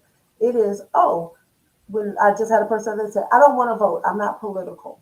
The first thing I said to the young man was, how'd you get here today? He said, what do you mean? I said, did you take a road to get here? He's like, yeah. I said, and when you came into the building, did you trip over anything? Were there any cracks in the sidewalk? Were there obstructions in your way? No, I said, okay, that's political. Policies determine that in order for you to walk on this property, there have to be regulations to ensure that that sidewalk is smooth, is Mhm. checked regularly, and replaced when it's damaged. That's politics. Politics, the center of politics is policy. So please, young man, don't say you're not part of politics. Let me explain to you how you can get involved in politics. But we're going to remove I'm not about politics from our vocabulary because what that says is that you're not engaged in how your life operates. Right. And And I so agree with that's that. why I do talk to young people. But that wasn't what I thought we were having in the conversation that we were having. So maybe that's the part of the disposition that you not But care for. I all, absolutely agree with you. yeah, thank you. all kids, adolescents, young adults, they do have a civic responsibility, and maybe they should learn from that first. Where they live, in their county, their schools, the hospitals, the stores, they do have a fundamental civic But people want to responsibility. teach that to them though, and I can think too. Like if you don't even know you have it, like what? See, I mean, when So you that first so that would be the so that would be Rotary, the beginning. I'm That like, would be what the is beginning a part. Rotary? This we our Yes, part. When I yes. went into those spaces, all I did was drop information that I knew, and they was writing it down, and I And stepped I back. just want to know there's a couple They things in the say chat. something, I'm getting so terrible. We're forgetting about our full audience, guys. So let me just reset the room real quick. we First set. of all, to our audience, yeah, my daughter is saying, what was the topic again? We are going to reset the room real quick here, everybody. First of all, thank you, Aset, for being my combative co-host. And thank you, Charles, Should I from the change my DMV. name? Should I go? Thank you, Charles, from the DMV, for being so kind and joining our show and being a regular viewer of ours and fan, I hope. And then I want to just make a note in our brother Bakari. Thank you. He's putting down that his son is a freshman at Jackson State University. Way to go. That is awesome. I We're love rooting for that. your son and your family. We also want to, let me see, what is the topic? It's freestyle So the Friday. topic we didn't really Okay. have a topic. Oh, And I want to thank all of our viewers. Looks like we're up to quite a few this time around. Thank you guys for staying up late with us. We are going to they didn't get to try hear not about to my go dating too late. experience. But yeah, so we started on dating. This is, but you know what? This is par for the course because whenever you start with dating, I want you to guys, talk about dating. I for don't even us, want to talk about all this. Like, no, I dang, know, but for us, the dating and the lifestyle are always affected by racism. And if we're going to be honest about what we're it's dealing with. true. So, to reset the room, first of all, young people, again, I will say to you, I am ready to help you. I am ready to see how we can be more supportive to you. Um, what I would like to see when we engage is a brave space for all parties in that space, so that sometimes the language you use and the way in which you use it cause you to not have the help that you need, as well as I will say to the older people that when you have these young people in your space, there is a read the room moment. And so I think there needs to be grace on both sides to come to the middle of that conversation, to the middle of that conversation, so that they both can be heard, because I do believe people should have voice. And I do believe our young folks don't either know how to use their voice because they don't have a lot of space to do so, or when they're given the space, they just don't feel supported. So I do agree with you. They should be heard and supported. But at the same time, we don't also want to create an atmosphere where anybody gets poo-pooed on. We all made mistakes. No one is sitting here going, every civil rights movement, every civil rights, and every effort into anti-racism was the best effort, or enough effort. But we do want to acknowledge those that made any effort, because it is why we all sit here today. And so I I'm gonna think it make has to a be note of this, truthful. and I'm gonna bring this back up on your Speak on It Sundays. That'd be fine. Yeah, I'm totally for that. I'm for that. There has to be a middle ground. And I make sure that this space is always open and welcome to young people who would like to share their point of view. I had a really great uh, what is it, Twitter Spaces the other night, where we just talked about Black love, and I think there is a lack of that, which is where all that tension comes from, and maybe that feeling of not being heard. Um, but we do have to come someplace in the middle. I don't know that we reach where we're trying to reach, being so far on one side and just saying nobody ever did anything. That just tells me the confusion and the delusion of what they are currently in.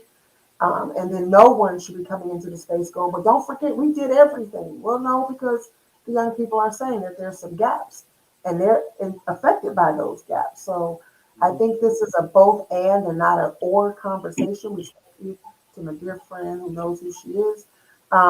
This is a both and. This is, yes, both are true.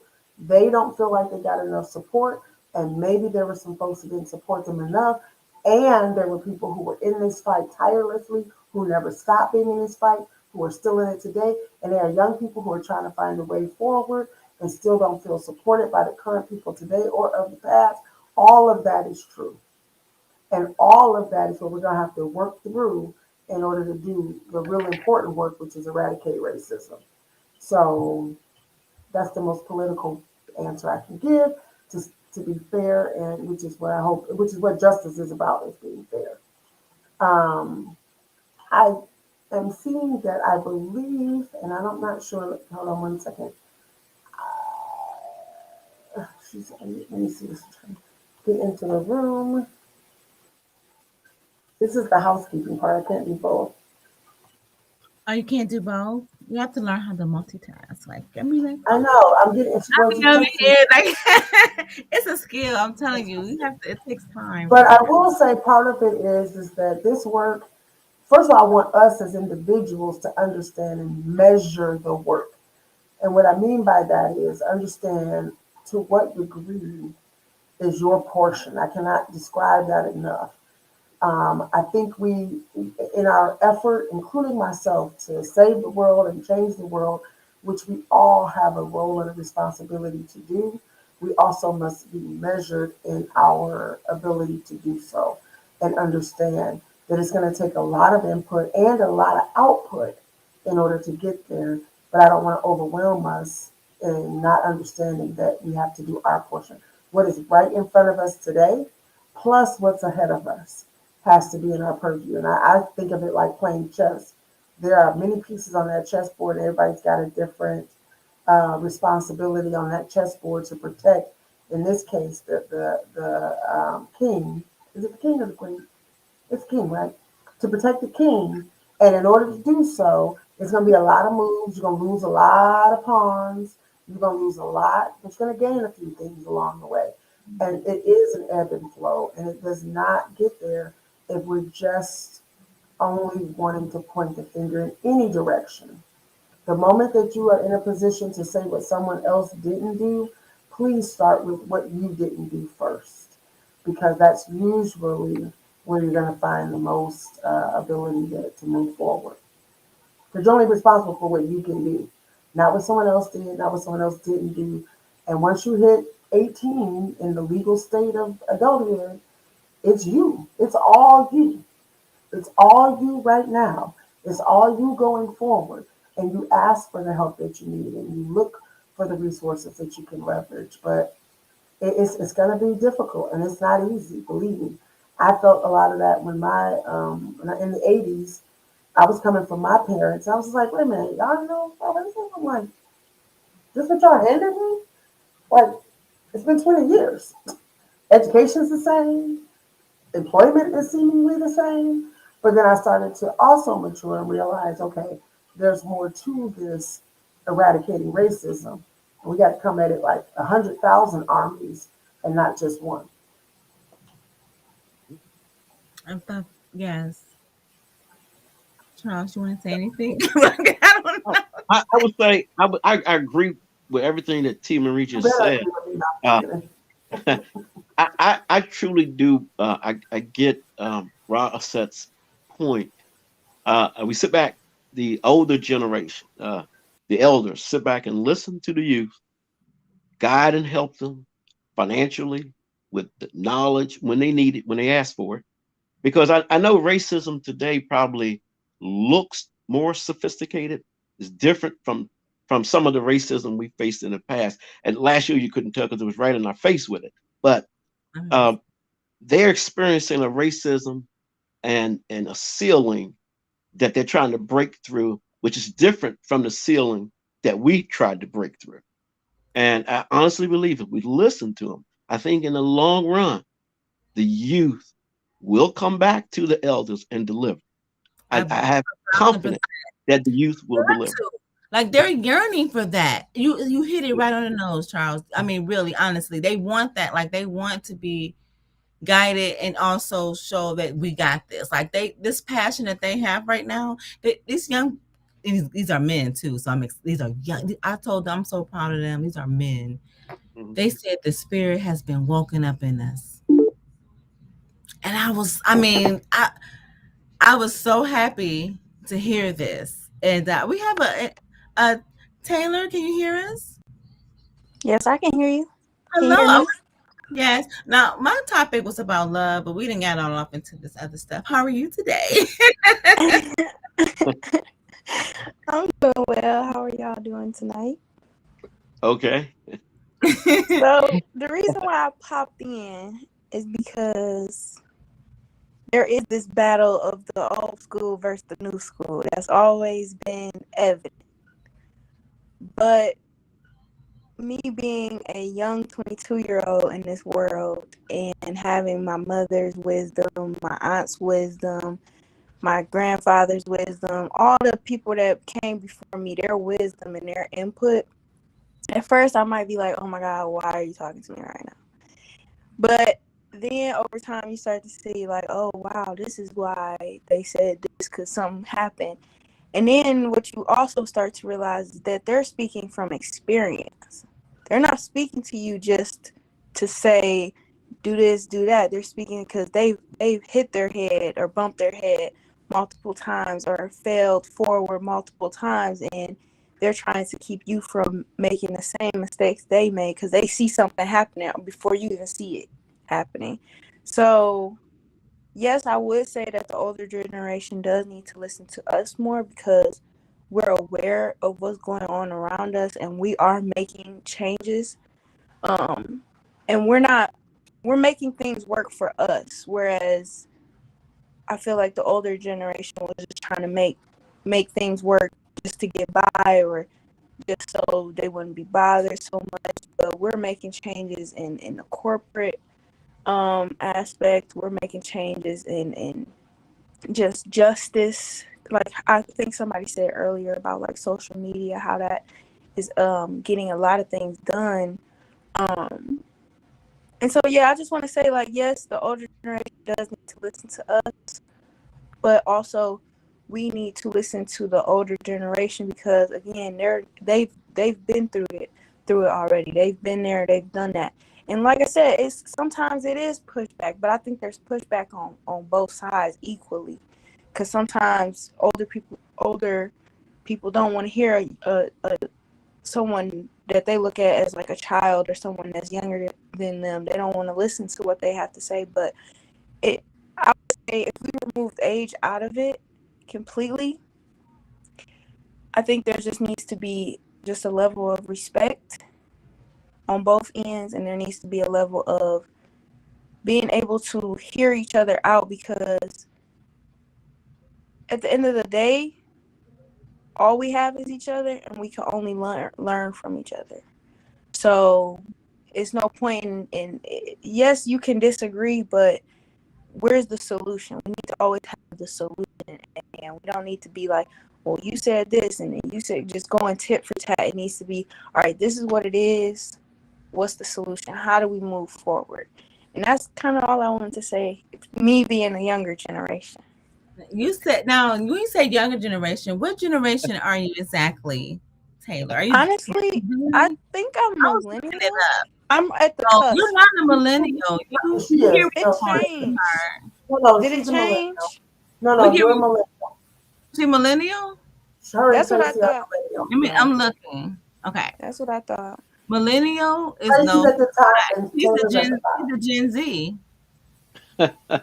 No, Cameron is. Millennial and I hear both of those. I hear Gen Z and it millennial, but I says think I'm millennial. I'm looking at a few of them. I think you're right on the cuffs like me. I'm not a Gen X. Yeah, yeah. I'm right at I'm the I'm tail not end of claiming Gen millennial. Xers. Oh no.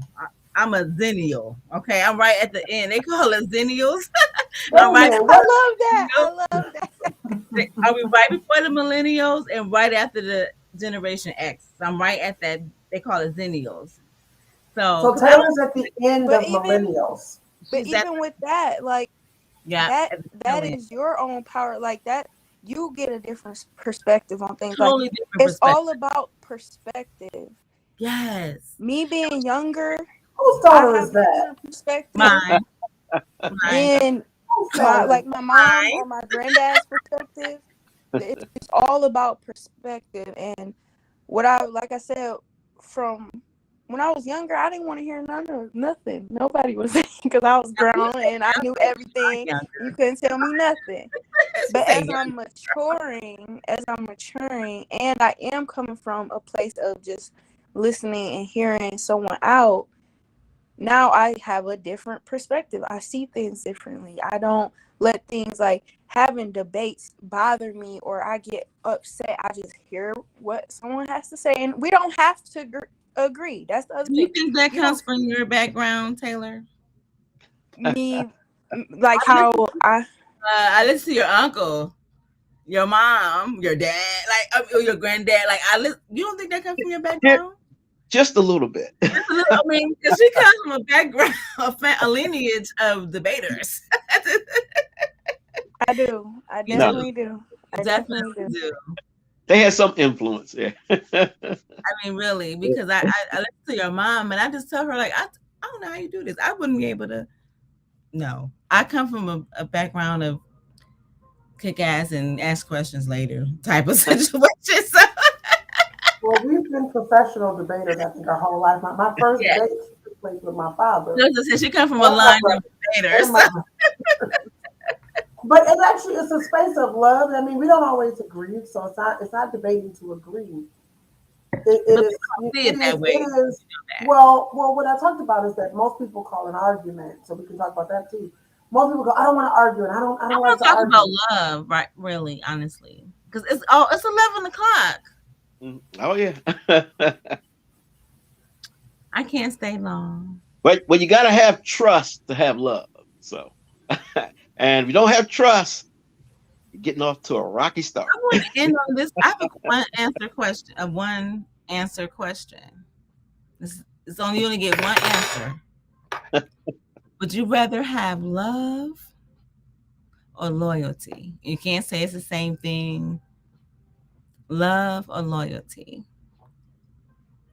I would That's fun. rather have love because I'm a Christian person, and that's what I grew up on. Love conquers all, and loyalty can be easily manipulated, and could lead to uh, a following and a belief system that can be corrupted. But love, you can defeat your enemies with love, and the ability to forgive too, and the ability to love your neighbors. You know, get along with everyone. I'm a HOA president. I tell my neighbors all the time, be neighborly, goddamn it. Excuse me. You know, be a good neighbor. Look out for your neighbors. Um, you never know what's going on in a person's life, and so ask them how they're doing, if they're okay. Anything you could do for them, that kind of thing. And there's so much tension right now, and tension within the Black community, and the rising crime. We just have to treat each other better, show love. Yeah. I like that, Taylor. I think we should. I actually agree. I would prefer love, because that is the end all be all at the end of the day. And love is unconditional. It's pure. It's like how I was saying earlier, Mr. Charles, is like it is it is well, I guess kind of to go with that. Like a lot of what you said, I do agree with. Because if you truly love someone, you're not going to try and hurt them, manipulate them, um, try and lead them wrong. You will keep them on the right path, or call them out if you see them not going down the right path. That's love, and I would say yes. I choose love. Oh, I like that. I like that a lot. Tia Marie, do you choose love or loyalty? There's only one. One answer. I Can't do both. choose peace. Nope. Sorry. And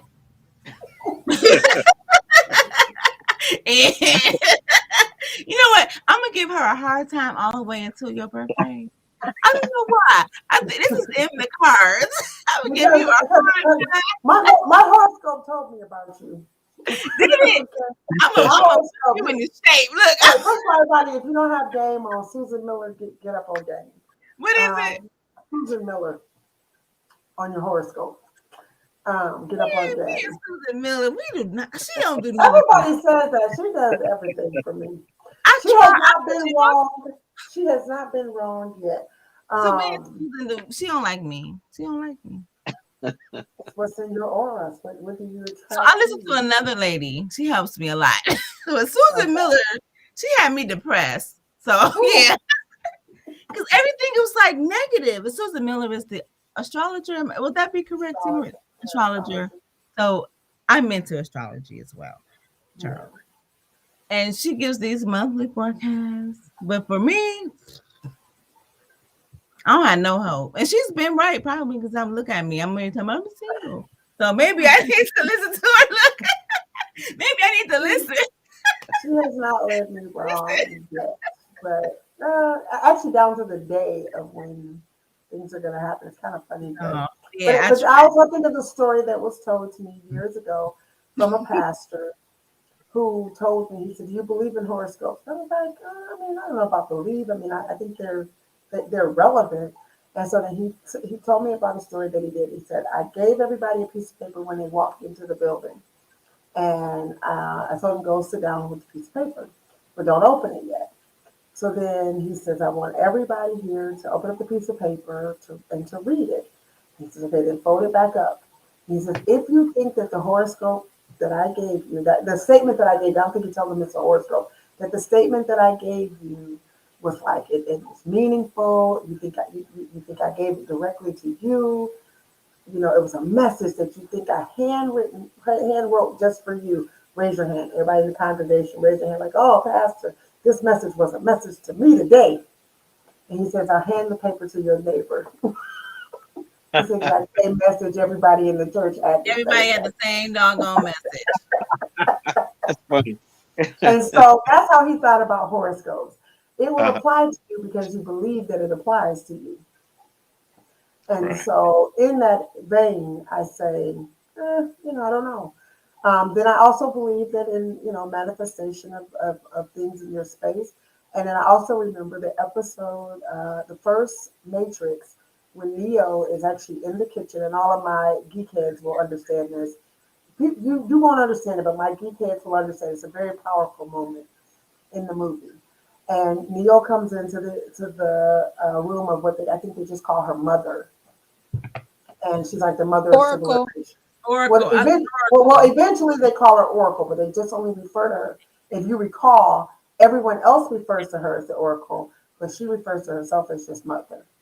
And so anyway, they get into the room, and he's there, and he goes and she says, "Don't worry about the vase." And he goes, "What vase?" And so then he knocks the vase over. And she says, "See, I told you, don't worry about the vase." So she predicted that he would do it, but did it fall because she predicted it, brought his attention to it, and caused him to do it? Or was it going to happen anyway? We won't ever know, but sometimes that's what horoscopes are, right? They're a prediction of what the life is. And maybe you're concentrated on that day, and that's what they help you do, to be more aware of who you are, what your space is, and what you mean to do and your purpose. So, you asked me a question earlier. I don't ever have short answers. So, I won't choose loyalty because I remember being asked this from a young, special child named Andrew, who never I could ever stump. Andrew read 10 books a day easily. He was on the spectrum, I think, of autism, but quite brilliant. He would read books like The Human Anatomy. He would read books about history, and he'd read them in a day, 10 at a time. And Hmm. nobody in this space that got to interact with Andrew, because he was only like 11 years old, could ever find the question. I mean, if whatever question he had another question behind it, and another question behind it. And on this one particular day, he asked me, "Would you?" do you value loyalty or it was another one? He said, I'm forgetting what the other one was. He said, because people, usually value loyalty. And I said, okay, Andrew, here's one for you. What would you call all of the Nazi soldiers who followed Hitler? He said, well, they probably think of betrayal was the other word. And he said, but a lot of them were, loyal to Hitler. And I said, okay, and would you consider that, would that be something you value as good? And I said, or would you have valued it more if they had betrayed Hitler and went against what he said? And I said, in that case, betrayal would be a more valuable trait. So I guess I look at it as love and loyalty in terms of manipulation. I guess that's what Charles was saying. Love is also a really tricky one. I That's do not value. no. I value love. I do value love. Love or loyalty. I No. value. I value love. What do Is what you prefer? I value love. Drilling down on you. I I'm drilling down. value love See, I think over loyalty. loyalty, You yeah, don't I get. think You loyalty is a don't get subset of both. love too. The love or loyalty. I value love. Okay. So that's what you. That's your final answer. I You have a got me. question. Yes, ma'am. Ra, I said, which one do you choose? Loyalty. May I ask why? Because love is conditional. Not supposed to be though. So is It is. loyalty. Right. Yeah. True Oh, So, love is unconditional. yeah. but loyalty is also conditional. It is. I'll take loyalty.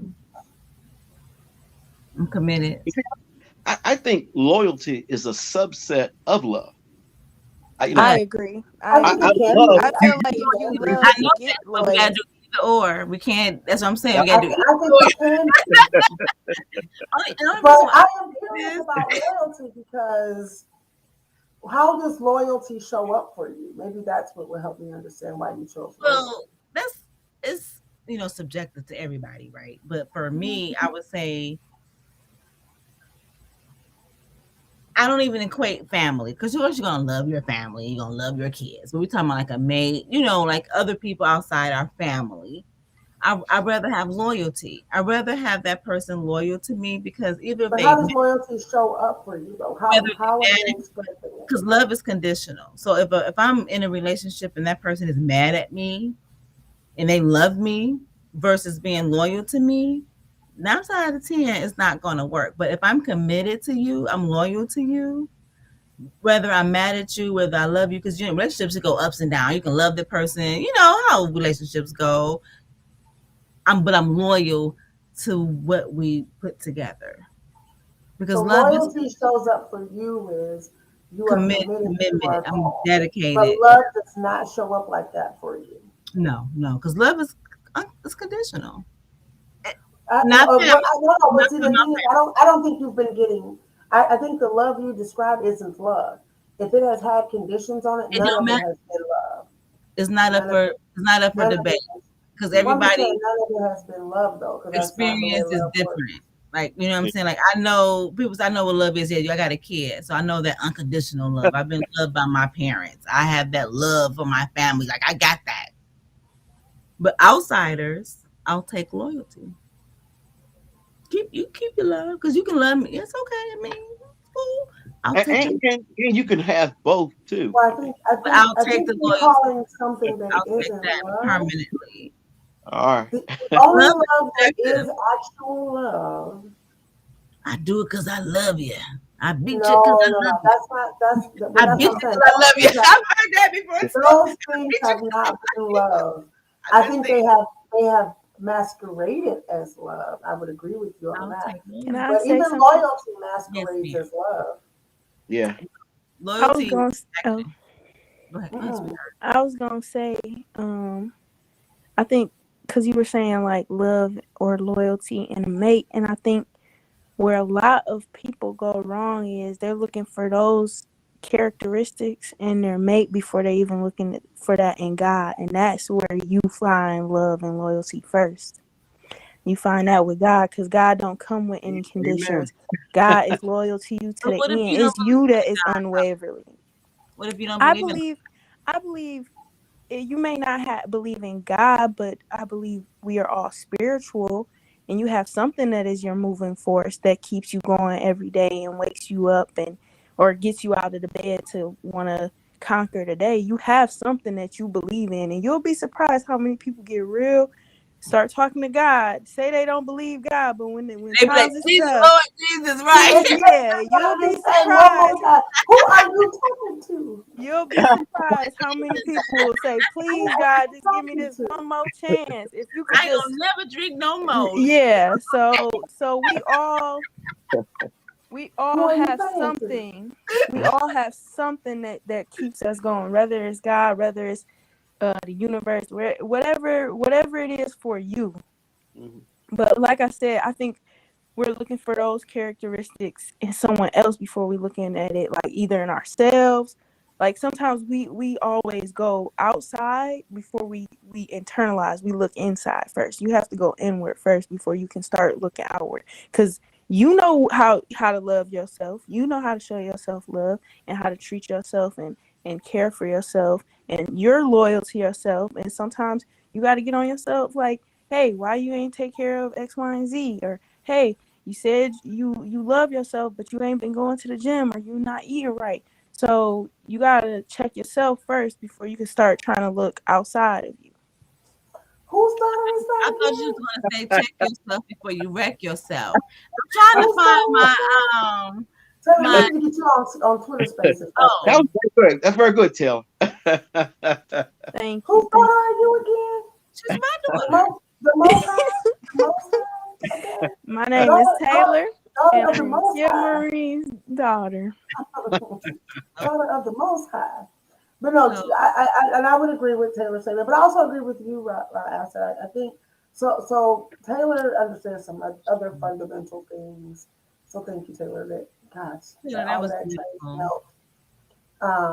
But I understand what you're saying too, right? I said, but I think Over here struggle streaming. for someone else who might be listening, as you often say at the audience, um, I think loyalty, as we understand it out in the world, and loyalty as you understand it, would probably I would have some more questions and want some more context because when I Can't have hear loyalty over any love, the love. mm-mm. I'm sorry. Can't have no more context. This Oh is yeah, it. that's fine. That's fine. It's all you I'm just naming. I'm just naming. I'm not saying I will get it because I need it. you ain't getting I'm no more just, context. I'm just naming it for me, which is the love. As I hear you describe love as an option or loyalty, I'm struggle the streaming. love that I think we all understand that you meant was not a love that isn't Oh, that unconditional. works. But I don't. I'm sorry, y'all, because I can't get. Look, that's right. I'm struggle streaming over here. Right? So we have gunshots. Yeah. That's what we have But right now. We have gunshots. target That's that shooting. But loyalty on you. anyway, Okay, look, I'm struggle but I streaming. will say it has been a pleasure. I think we are going to wrap down. Oh, someone else just. Oh hey, this is Can I say her name? It's her cousin. It's your cousin. It's your niece. No, it's your cousin. She's our Michigan State girl. Oh, Anyway, okay. thank you so much for watching. Morgan, No, yeah, I said I can't say the name because I don't know if they want us to say their name, but just subscribe. So thank you. First of all, I love you all. I think that this is always a fun space to chop it up, as my big brother says. And I think these conversations need to keep happening. I find this to be conversation acrobats.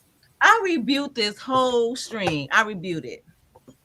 Rebuke, I Okay. reviewed it. rebuke it. Why do you rebuke I it? was trying to talk about love, and y'all done got all off into this other Okay, stuff. you But you got don't you got believe five. in You got. love. You I was believe in trying to get a date, loyalty. Taylor. Now we all up. You don't believe in love. You believe in loyalty. So no, we cannot talk about See, love. that's From how the y'all moms think. and babes, okay? Just because I pose a question don't mean that it's But you don't want Oh, you want Yeah. love, but you're not getting and love. Tara didn't even hear my. Can we do this over again on Friday, please? Okay, this is what I will say. Take your 5 minutes, do your love thing. Let's hear It's what too everybody else late is now. saying. I'm all out the mood now. My instant then You went got out. yourself out of the It's all mood. burned out. But you got yourself out of the Now mood. it's time to go to bed. I got. So I will say something, okay? This is what I will say. She's a I'm up lady who So, is so, so what this I is will the month of love, and Valentine's Day month, Oh, that's and what and it is. I forgot about that yeah, part. yeah, and I and had a Secret Santa in uh, February. yeah, and brothers and sisters, or people in general, they're looking for that love mate, I'm or gonna do speed to dating. to I'm gonna do to speed dating. receive love in a different kind of variety, different kind of way. It may not be with a mate; it could be something else that they like, or Okay, so something I else want that I yeah. want yeah, I'm clear. But I but don't want no but pet. I don't want no flowers. I don't want no plants. but you want a man who I loves you, right? want You want LOVE. I got you. Uh, I got and, family. and I got really, friends, really, all women, hobbies. all black women deserve that. Black And men uh, too. say that again. And black men do too. Oh yes, I agree with that too. And we need to show. We need to, I think, work on and do a better job of showing each other love. We under so much stress and Yes, tension. Uh, attention. yeah, and some division, differences in politics, and um, um, we do need to come together as a people because we have one enemy, that's racism, and we just got to do a better job of loving ourselves collectively, and hopefully that loyalty of being true to that one soulmate uh, would come through. So it's just something you got to work on every day, and you got to know your mate too, and they gotta and you got to share things, put everything out on the table, and discuss things. Ooh, then you're gonna need a Always, big table. yeah, always communicate.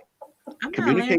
not airing out my dirty laundry. I think I Uh, said that last night too. but It That's but ain't gonna with your take a soulmate, big table. I can start seeing all kind of stuff coming up in our you house. gonna know the new me, Charles. You ain't gonna know the old me now. You uh, gonna know the new me.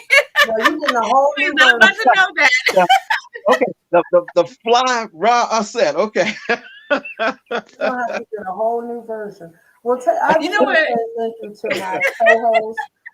Don't pay me Um, no attention, Charles. I I like want to having say fun. thank you to my guests, which were my lovely, wonderful daughter, who actually always impresses me with Every her time she get on, wisdom, every time. with her Taylor, you perspective. amaze Because I me. yes, Yeah. I think you all probably thank think you.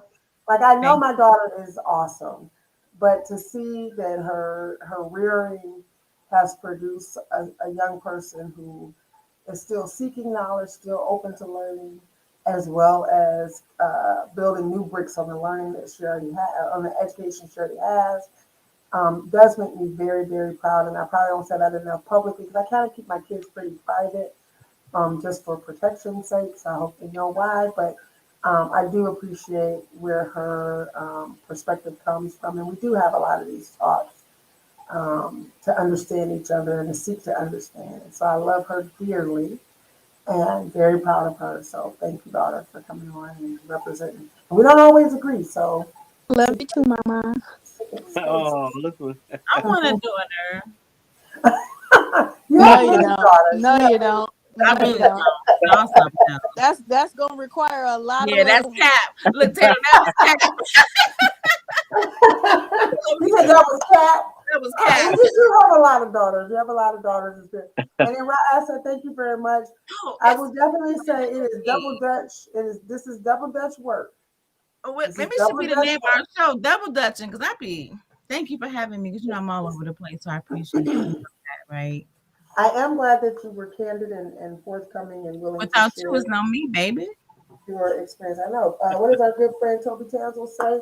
We I'm are still learning. because I am because we are, and I'm still learning. I do want to say thank you to Charles who blessed me with a blessing box, for Valentine's Day. Was it Valentine's Day or my birthday? Maybe both. I Valentine. don't know. Oh, Oh, Valentine's Day. So thank you very much. I Shake appreciate that it. thing. hold on. What? What? Okay, we need to make sure that we get a rating on these. We have to do these in post production, Yeah, pre-production, and we have to decide that's which. what. All he said I actually was, thought that was you for a minute. Shake that thing. Shake Real that. quick, can I say something? Go right ahead, daughter. Thank you very much. So, I don't know. Have y'all been seeing the comments? We've been getting some Oh, comments in the let me, comment no, section. where? It let me looks as if though someone chose loyalty. So, Rod said you're not the only one. Yeah. let's see who else chose loyalty. Because I don't see any comments. I cannot see from my end. I figured y'all could see it from y'all end because Let me y'all see. I Let would me love to see. know like what's back going office. on. I am going with Let me loyalty. see. I'm going. You know what? Well, I'll talk about this on a later date, but yeah, I'm going with loyalty. I don't Because choose. I'm cynical. Well, I just wanted to put that out there. It was actually your sister, Mom. Oh, my Your sister. sister Okay. said she put loyalty. So it's Okay. interesting. It's I'm with interesting to you, see. So my question is, okay, then, if you have the loyalty, why? I want to know. I want to hear the why. because I like.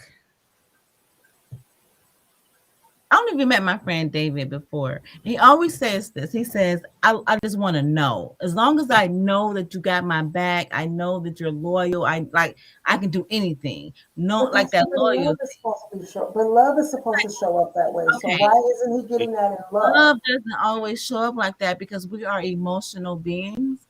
So I may if I'm mad at you for whatever reason, let's just say I'm married and he cheat on me.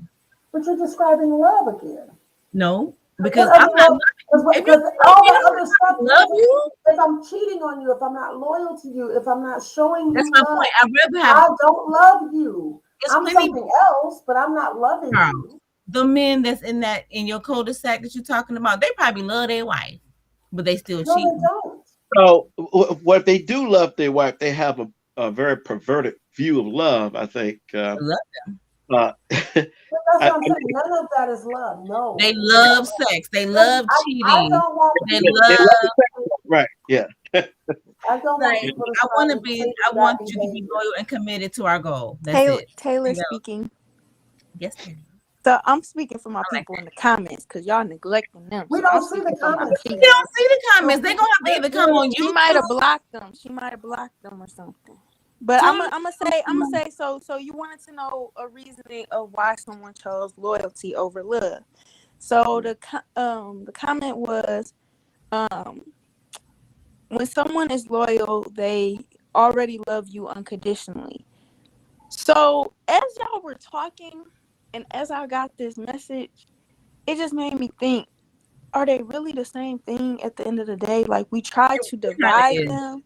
It We try is. to divide them, but they're really the same thing because we say if you have love, then you'll get loyalty, or if you have loyalty, then you get love.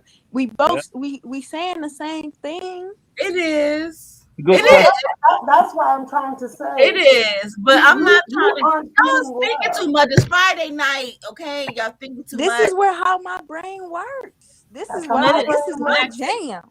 This is my Relax it. jam. I So we're like gonna it. we're I'm gonna gonna come keep on that Tyler. Value. Taylor, Sunday. you I'm can gonna stay be on the there, line. Taylor. You can stay on the I'm line, not there right Taylor. now, Taylor. Because you're right, Taylor. That's what I'm trying to say. It's You the don't. same thing, but we're They're not not going there. separate. Mm. We are going there. I'm the But host of this no, here we're show. not. I'm the No. host of this here show. I called and And asked what? you. What I asked you, I said, "Do you Well, want me well, to go to freestyle?" Look, I called you and asked Wait you a because I minute. already can do. can I make I one statement? I got mission. I called you and asked you. Go I'm ahead. Can I going. make Yes. there's a downside to both loyalty and love, and you saw that play out with those young white boys down in Charlottesville with clean cut carrying tiki torches. They Oh, love to hate people. And they're loyal to hating people. Charles, can So you? it's this is you could flip Let this me explain out of way this. you look at it. Yeah, Love, human love, the love that is supposed to be. Now, y'all talking about how love is all the other things, and I agree with you. But when those things are happening, I don't call those love, and that's maybe the difference. Love has one definition, and it has one application. All those other things are not love. They aren't loyalty. If you see someone cheating on their wife, they are not no longer loving their wife and they are no longer loyal to their wife. If you see someone that is stealing, they no longer love what they're supposed to love and they are willing to take from their neighbor. They're coveting what their neighbor has. So for me, I don't use a word that doesn't actually describe word love to this. When those fractions happen, when those breaks happen, it's what that is. It's not love. Because that's why right, people walk around thinking, well, if I have 5 babies with her, as long as I feed the babies, I love them. No, you I stop love loving my her and kids. yourself. hmm You stop loving her and your children because not only can you not provide for yourself, you can't provide for them. hmm So I want us, so that's all I'm trying to make the distinction of. Love is one thing and one application. All those right, other things that are happening are people distorting love, destroying love, hmm manipulating and misusing love, using love in the wrong space. Yes, ma'am. Is that your speaking yeah, I stick? need to find something. I just hope you use the speaking mhm. stick I for need us. something else. I Somebody. just hope you use the speaking stick for everybody else. But go ahead. Go ahead. I know Charles wanted to say something too. I can wait, Yeah. Charles. I, You want I, to say? I agree with everything you said, Tia Marie. I grew up in the church, and I just remember the pastor always saying, "And the greatest of these is love." And so, uh, love Jesus. He loved the prostitute. He loved the person who was drunk. Uh, he loved everyone because Don't he have a picture. forgave everyone. And so love it can be a pretty strong word, a pretty strong thing, and it's probably something you have to work on and do every day. It's probably not easy to love people, but Nope. yeah, If it was, we'd all Love be doing. If it was, we'd all be doing it. yeah, love is a choice. That is a choice. It's a choice that you make every day. And I'm speaking on the partner level and also just out in the world level. Well, God If says you it's are supposed with a partner, every day you are choosing to love them. Every day. It's a choice. So when you're in a marriage, it's a choice to wake up and say, you know what? No matter what, I love you. So that means you're going to go to the ends of the earth to do whatever you got to do to make sure that that person that you're with is okay, taken care of. They know you will do some like you'll do whatever it takes because you love that person. I agree, and that's what every couple should have. Mutual respect for each other, loyalty for each other, and love for each other. Yep. And I'm gonna. some people marriages last a long time. Yeah. well, that's what I see. The people whose marriages last the longest are people who are willing to see that mess over there and this mess over here, and how are we gonna bring our mess together and work on our mess together. Nobody has a falsehood of like perfection or a falsehood of it's always gonna be great. So that like that's all I'm trying to get the young man the other night to understand. You could do that first 2 years and you could think you know whatever you think you need to know. But to simplify it into that first 2 years while you're taking advantage of them, being in a relationship, living with them, and then you decide in 2 years maybe that's not what you want, that is not the construction of what a marriage is supposed to be. The Right. construction of marriage is to say, you know what, I'm over here and I can wait. I'm over here and I can say that there's stuff that we got to work on together. And I'm willing to go through that process because you are the person I choose is worth it. You are the person that I choose that whatever the ebbs and the flows are, I choose to do this with you. Um, and that is what love shows up. Love is all of those really kind things, but love is also being in the wake, being in the storm. and say, "You're my person." In the storm, in the worst of it. You found me at my worst. Because, like you mentioned, we're found in that way a lot of times. And we are deserving of love, even at our worst, we're deserving of love. And so it shouldn't be conditional. Those things that are changing in the world, there's a scripture that says, "Be in the world and not of the world."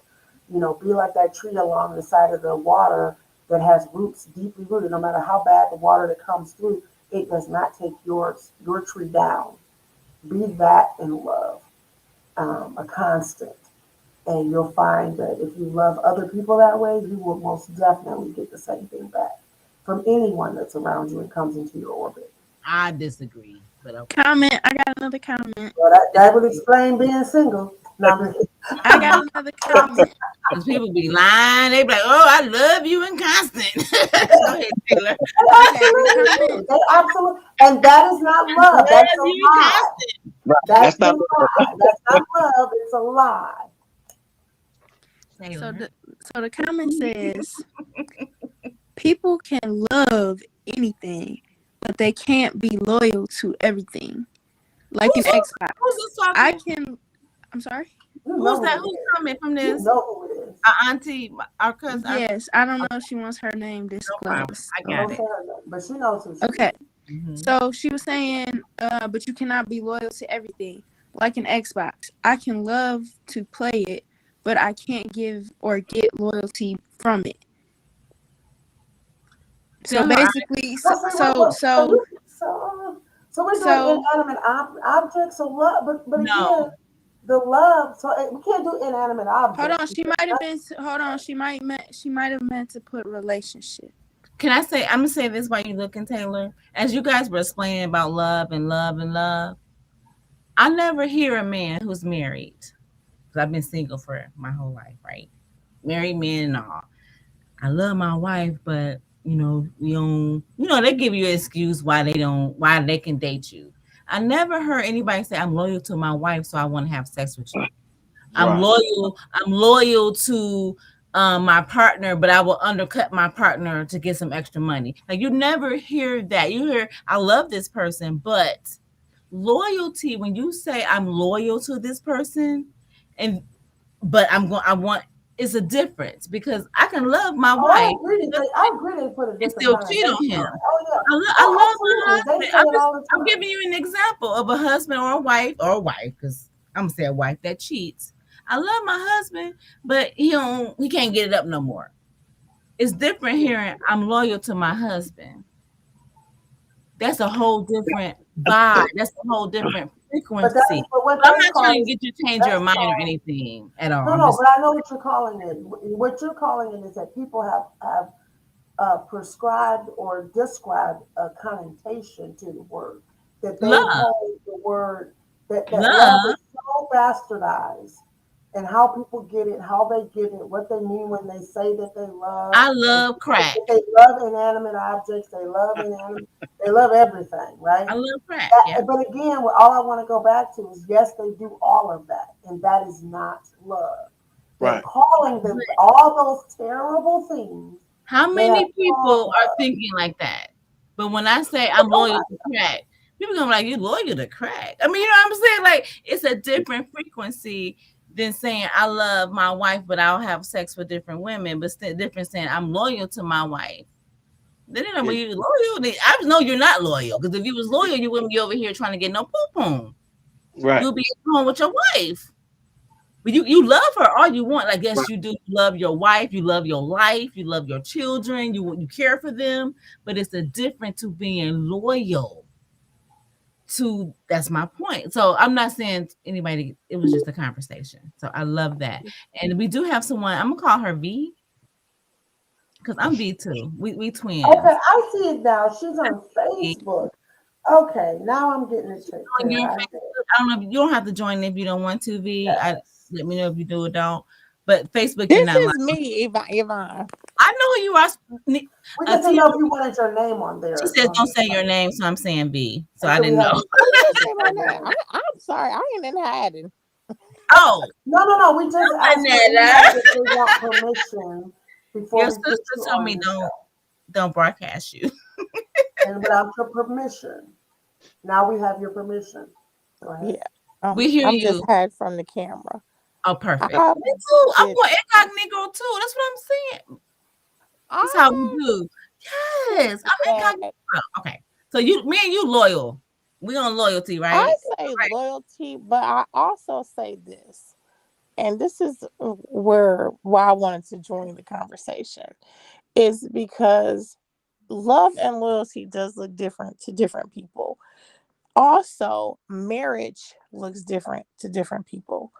And what I am trying to teach my children is that it is about relationships with people, because we often give our kids one perspective of what things look like and what they're supposed to look like, instead of giving them different views of how things look like. For instance, I grew up and my mother and her husband were not PDA people. They did not give off public displays of affection. However, I never thought for a second that they didn't love each other. And my father's house was different, where even though him and my stepmother didn't give off public displays of affection, they ran their household differently. And I knew they loved each other. It was just a different way in which their relationship was set up as opposed to how my mother's was. And so I don't think we could definitely put a love or loyalty on relationships with people, because that is such a non-constant. And my relationship with Tia could be different than my relationship with Yvonne, as is my relationship with Mr. Charles. And so just base it off of a romantic relationship, I think is not, to use those two words is not a good Well, I think debate she of centered us back. We were talking about all kinds of love, but what Aset said she meant specifically relationship of a partner love. So that's how we got to that. I don't know if you were at that part. What we were saying about love in general is that when those things, like I said, mom and dad, their love was love. If they had been disloyal, we wouldn't have said, oh, that's love that just isn't working. Disloyalty is not love. Loyalty in that relationship would be love. What I'm saying is that love in general, love for all people, and even though you may administer and apply love differently, love is still what it's supposed to be. Love is not, so all those other things that aren't what love is, they get to be what they are. They get to be applied the way they are. What I'm saying is that how I understand and how I believe love is supposed to be, meaning the description of love. I know that people misuse it. I know that people apply it differently. I know it shows up differently. And so I don't just mean it in a romantic sense. I think where Asset meant it in a romantic sense. But we were just, I think, speaking about love in general, that disloyalty or not having loyalty is not a reflection of love at all. And that love does include and should include loyalty and an unconditional sense about it. Now, when people get love that is conditional, I don't like when they call that love, because that is not the description that we understand love to be. I think people get it. I think they get conditional love, but that's not the way love should be administered. That's why people go, "Ooh, I don't want them now. If you love me, ooh, I can't say hate to see what happens if you hate me." Well, they actually are showing you maybe what they would do if they hate you, because that's not love. If you feel like there's some inadequacy, because love isn't inadequate. It's and that's why I said in the general sense, not in the couple sense. Now that has a whole other thing to it, because people do want certain, what is it, love languages. Like I still tell people, Taylor, that you said that your mom's love language is work. I love that. It's so true. But in general, love should look the same way in romantic relationships. Now, do you do some other physical things? Yeah, but again, I call those physical things. I don't call those necessarily love or expressions of love per se. Because I wouldn't kiss you like I'd kiss, a mate. But I would still give you a kiss. You wouldn't want it. You wouldn't take it. You wouldn't take the hug. But I would still try to hug you and I still try to kiss you. And sometimes my sister now. Oh, I did not know that.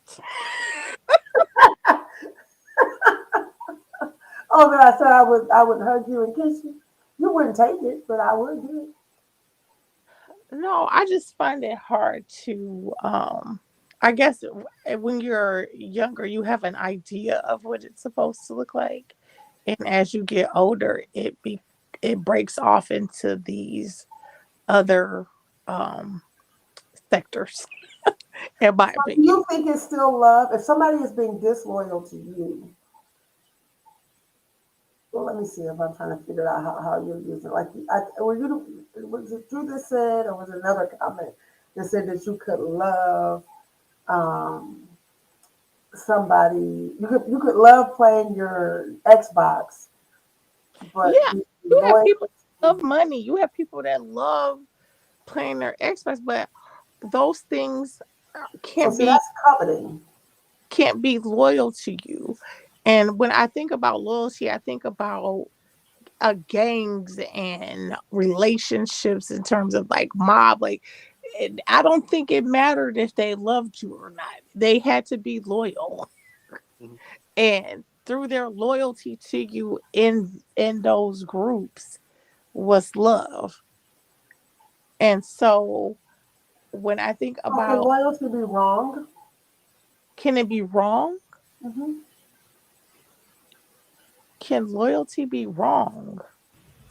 No. I think you could be pretending. I mean, just like you could be pretend you love someone.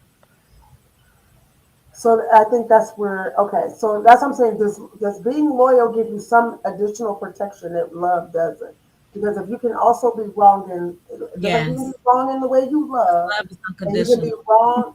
I'm Don't I sorry. mean, love is conditional. Love when is you talk conditional. when Okay, but can't you be wrong in loyalty? For example, Charles brought up If earlier, I'm Hitler, yeah, every single one of those people that climbed the Capitol with all of their hearts of hearts would tell you, I am loyal to this cause.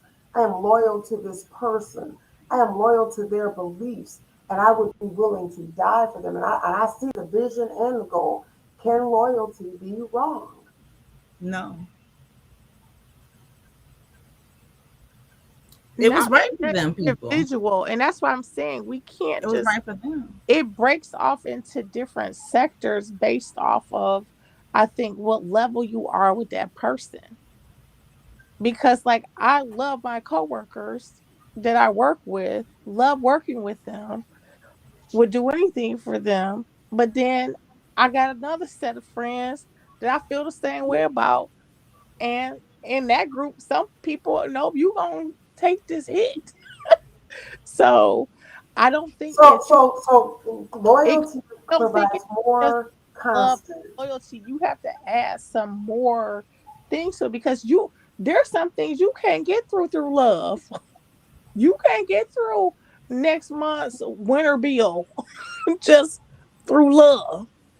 Some people The phrase "God so I experienced God it. so."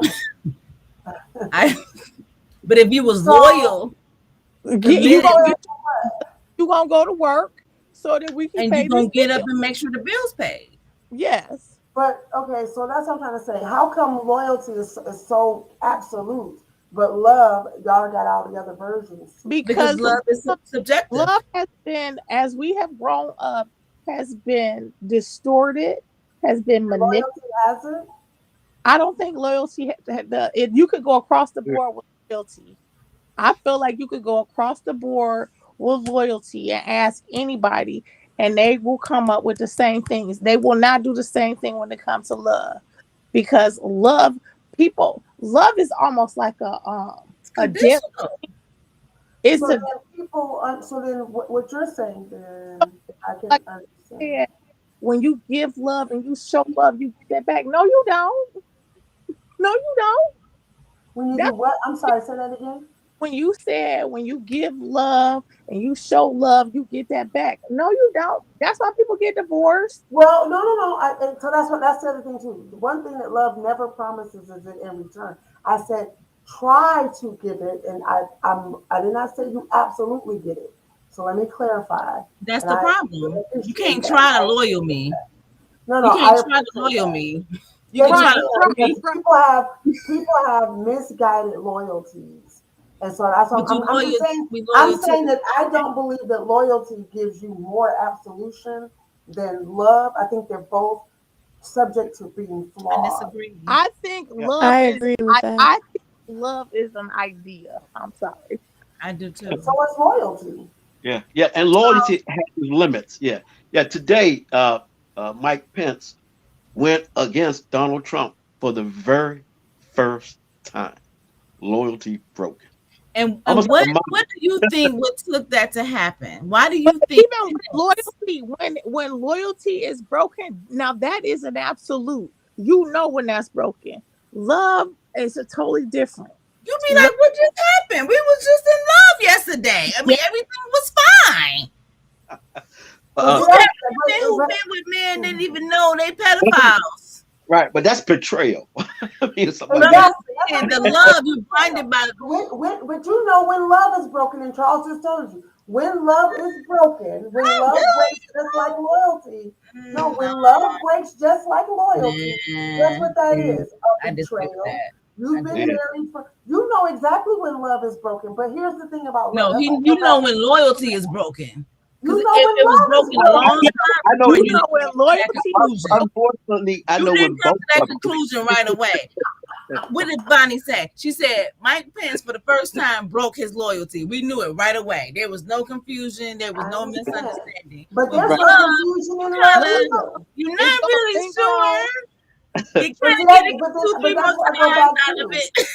I believe that both are equally subjective to flaws and equally subjective to who and how they are being administered. While you all may see that there's more protection in loyalty, I see it as the same. The I got a same question protection for you, that you T. Marie. complain about in love or that you say doesn't exist in love, to me, I look at loyalty and say, you're right. It doesn't exist in love the way it should and neither would it exist properly in loyalty. Right. Because there are people who are loyal to white supremacy, for example. And oh, okay, if you can, I don't know. Um, if you can, I said I'm not sure. I just saw Can your y'all text. hear me okay? Um, yes, we Yeah, I can. can hear you. Yeah. So all I'm saying is, yes, love the way it's administered, the way people come to it, the way they understand it, the way they define it, the way they actually show it to each other, completely flawed because we have allowed it to be flawed. But what I'm pointing out too is that loyalty is no more absolute. Loyalty is equally as flawed. You might know when it is broken and now it looks like betrayal. So there's no absolution. Someone loyal to you today can break that loyalty and betray you tomorrow the same way that in love, someone who you thought loved you could break that love and show up and not show you whatever love that you need to get. So I'm just saying, I don't know that one offers more protection from the other. I think they are definitely can stand on their own, but they're both, I think, subject to being challenged in many ways because guess what's at the root I of all of start it? hearing love. Guess I what's at start the, hearing guess about what's at the root of it? Guess what's at the root of it? Human beings. Anything that we touch, it can be flawed. Anything we touch, anything we put our hands on, and we try to know from our understanding and administer the way we want to administer. That's why when Aset said, "You loved me yesterday. What happened? Now you with her." Well, guess what I would say? I don't think he ever loved you in the first place. Right. Yeah. Because if he I did, agree. if That's why I he don't do did, love. but is it just loyalty? Today I can be loyal to Loyalty. you, You know what and that's tomorrow because Miss Thang you walked know what's by, loyal I'll gonna do to find a way me? to be loyal He to gonna be her. so invested in me loyally, he can't cheat because it's gonna hurt him in the long run. That's what loyalty is the difference. Well, Mm, I do think okay, well, like what The is Mike more Pence losing? What is uh, Mike Pence losing when he breaks his loyalty with Trump? So let's just take because it we out of committed, we relationship. loyal to the goal. So that one means thing, I'm sorry, Look I But if at know Mark. I Trump break the said something Yeah, goal, too. my kids won't see the same goal that Trump sees now. Because Trump now probably don't have what he had before that will make Mike Pence loyal for whatever reason. So But that's he a condition. loyal for, oh, So it's that loyalty has everything's conditions. conditional. But with loyalty, you're going to get more benefits for yourself. So that So means those are Trump got conditions more then. benefit out of Pence. Pence got benefits out of Trump because they was loyal to and committed to the plan. But it's no more. It's not I unconditional. It's disagree. more conditional. It's You know actually how more. you know You how I just know described it being you more brought up white conditional than supremacy. love. I'm get you brought up white supremacy. But you You just. got But white let me people go who back on real quick the before we inside. get far. You and just you can described this. also you can also bring up the police, the thin blue line. You could bring up the They mafia. loyal to the blue. Right. You can bring up mafias, Even Tony the good Soprano. cops. Yeah, I Perfect mean, example. if you They cross love Oh, the I'm not. line, Oh no, no. I'm you not saying it's but not they beneficial. loyal to I'm not the saying what. I'm not saying that yeah, being loyal or being in love are not beneficial. What I'm but what saying is, I'm saying this. You got good how do I always say you got good cops and bad cops. And my saying it must be more bad cops than good cops because nobody's saying anything. And they said, well, that's not true. Well, if you have more good cops and more good white people, they love the blue, but they loyal to it. right. They loyal to it.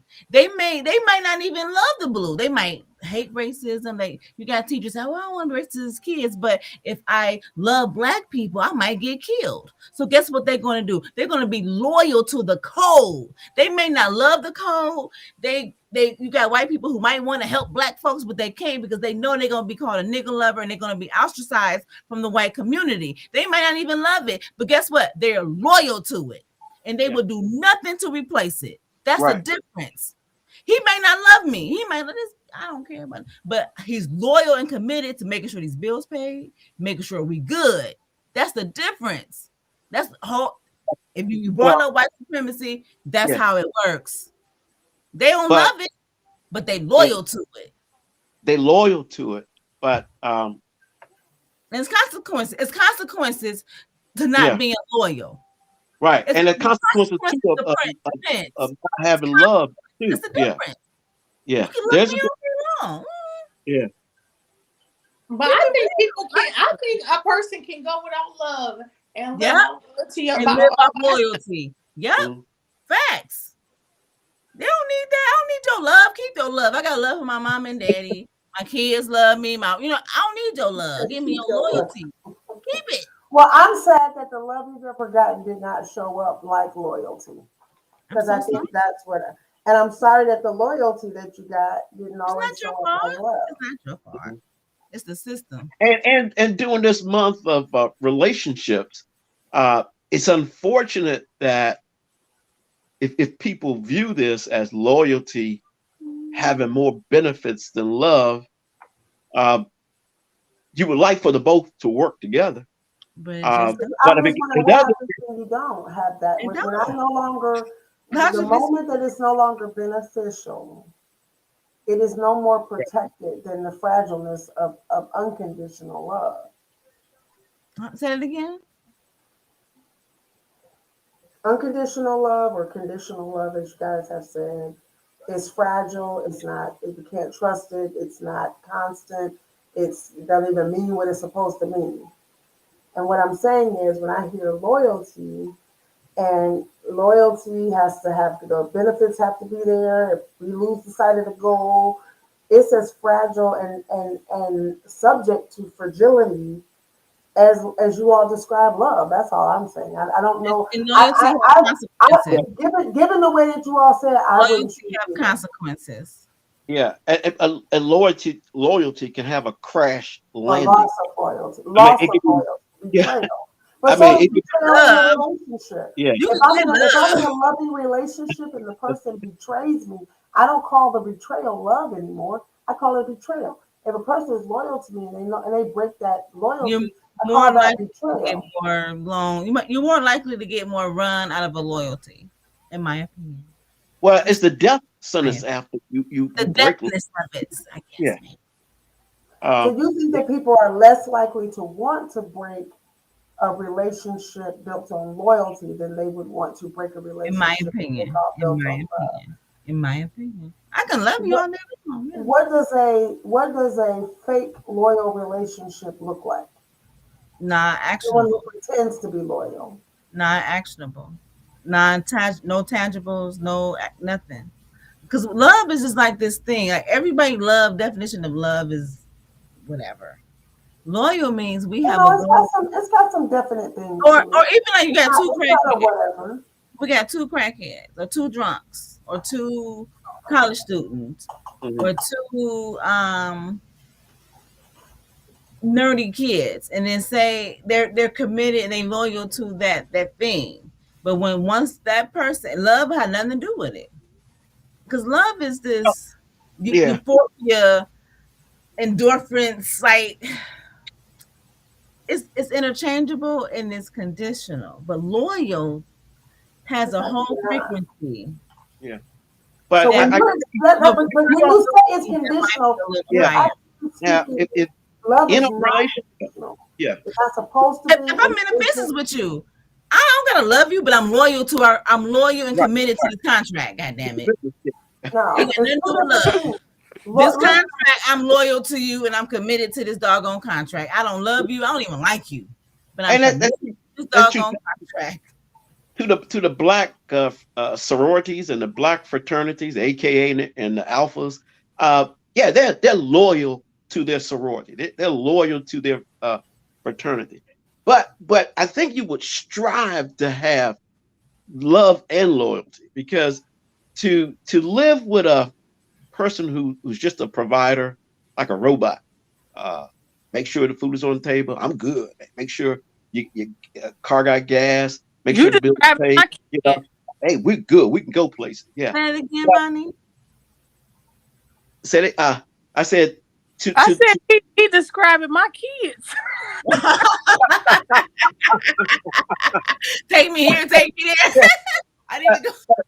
But somewhere along the line, you want love to come into play Of course, to get that human. I mean, uh, you want to share your life with somebody. And yeah, you could do that and not be in love. And I see it here. And it, whatever it is, it works for them. if you And together and 50 you years, and y'all. you need one partner to, I guess, kind of accept that, you know. But but She's um loyal to the game. but if you in a relationship and doing for this love month, okay, uh Oh, this you love, you want you want both, and this topic is gonna love. but I You can't have want both though. We can't have both, Charles. I'm okay. sorry. I don't know. Tonight, You just for tonight, you just for you should tonight, you should strive. just for tonight. You can't have both. All right. No I would tell you. no I pro, would say no. I would say to you after after my relationship. Okay, I would say that when the love was lost, it was not recoverable, and it just went downhill. For you or And for her. right, and even if I still provided, even if But, what's I, that, but did it go downhill for you or her or both? it went for both. At And the time, was I it at yeah, the I time? had long hours. It was just kind of, you can fall in love or you can fall out of love. You can what I experienced. And we just, our careers took us separate routes and we just grew apart.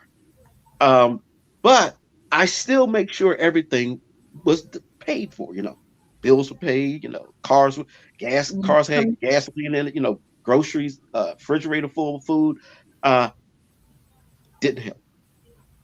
And you got to have that love. And it's something you got to work on every day. Communication, communication every day. I agree. Yeah. I'm not gonna go hard with you because it's Tia Marie show, so I'll be very nice and gentle with you, Charles. I Okay. appreciate that. I do. I appreciate that. I can take it. I'm me. No, I ain't gonna say nothing. Taylor or Bonnie, do you guys want to say anything? I know just for tonight we choosing one side, Yeah, but we we can't do do need both. to have another Oh, conversation. oh, another. Okay. Another conversation on a later date because Are you gonna it, cam it up? I'm sorry. Would you cam up? Y'all trying to do this next Friday or Yeah. something? Well, if not this Friday, not next Friday, then maybe the next Friday. Your mom has her schedule is so busy. Me trying to get to do her own show is hard. We'll So figure something out. We'll okay, figure something out because we have good topics and good debates. I I would wrote say some things down too. So some things I want great. to I tackle. keep it tell people I'll be on at midnight because I can never get on time. And And we've been on Twitter too. So that's been another hot spot yeah, that I we've might been. do a Twitter tonight. I Haven't was seen thinking a about doing a Twitter. Yeah, that would be Maybe good. we'll hop on. I'm gonna do like like I did the other night. I can do like And 20 minutes. I can stream the Twitter. Y'all on Twitter more than me. Oh, maybe we Oh, should do we, that. Maybe we'll go into oh, Twitter. we hit Taylor. You ain't know that? Oh yeah, We Tyler, you better get with the we game. Y'all already trying in to get social hip. media street. Well, Y'all your trying mama to get. really not. I be Y'all was talking about something about. I think they say I'm feeling a vibe. I'm I still felt getting a that was vibe. me. Was that him? Was that a good? It's the It's vibe so of me. funny how y'all I how said deep I, It's the it, vibe for me. It's the vibe for me. I was feeling the vibe. Yeah. Did you hear my story, Taylor, about my dating? Bonnie, did you hear my dating experience? That was a whole. yes, I heard Well, I was gonna that ask is you, No, did how you it like should be call him? done. Did you call him? It's I don't want to go into details, but there are good men out here that's willing to date us women and really court us It's very true. properly. There So you that go. was kind of my spiel on that because like we're the The good one that men. touched me gotta have a net.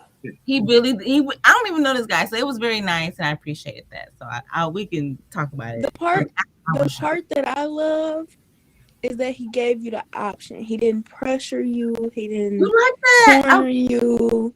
He wasn't all on, like he gave you the choice of, hey, I'm gonna take care of this, just being a gentleman. But here's my number.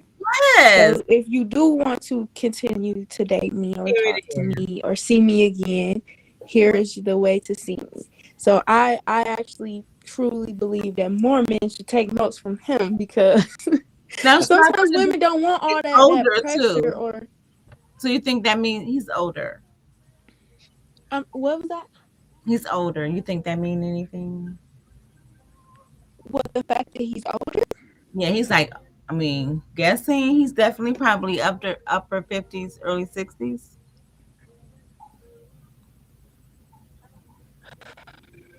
When you say mean anything, are you saying like the I'm maturity asking you, level?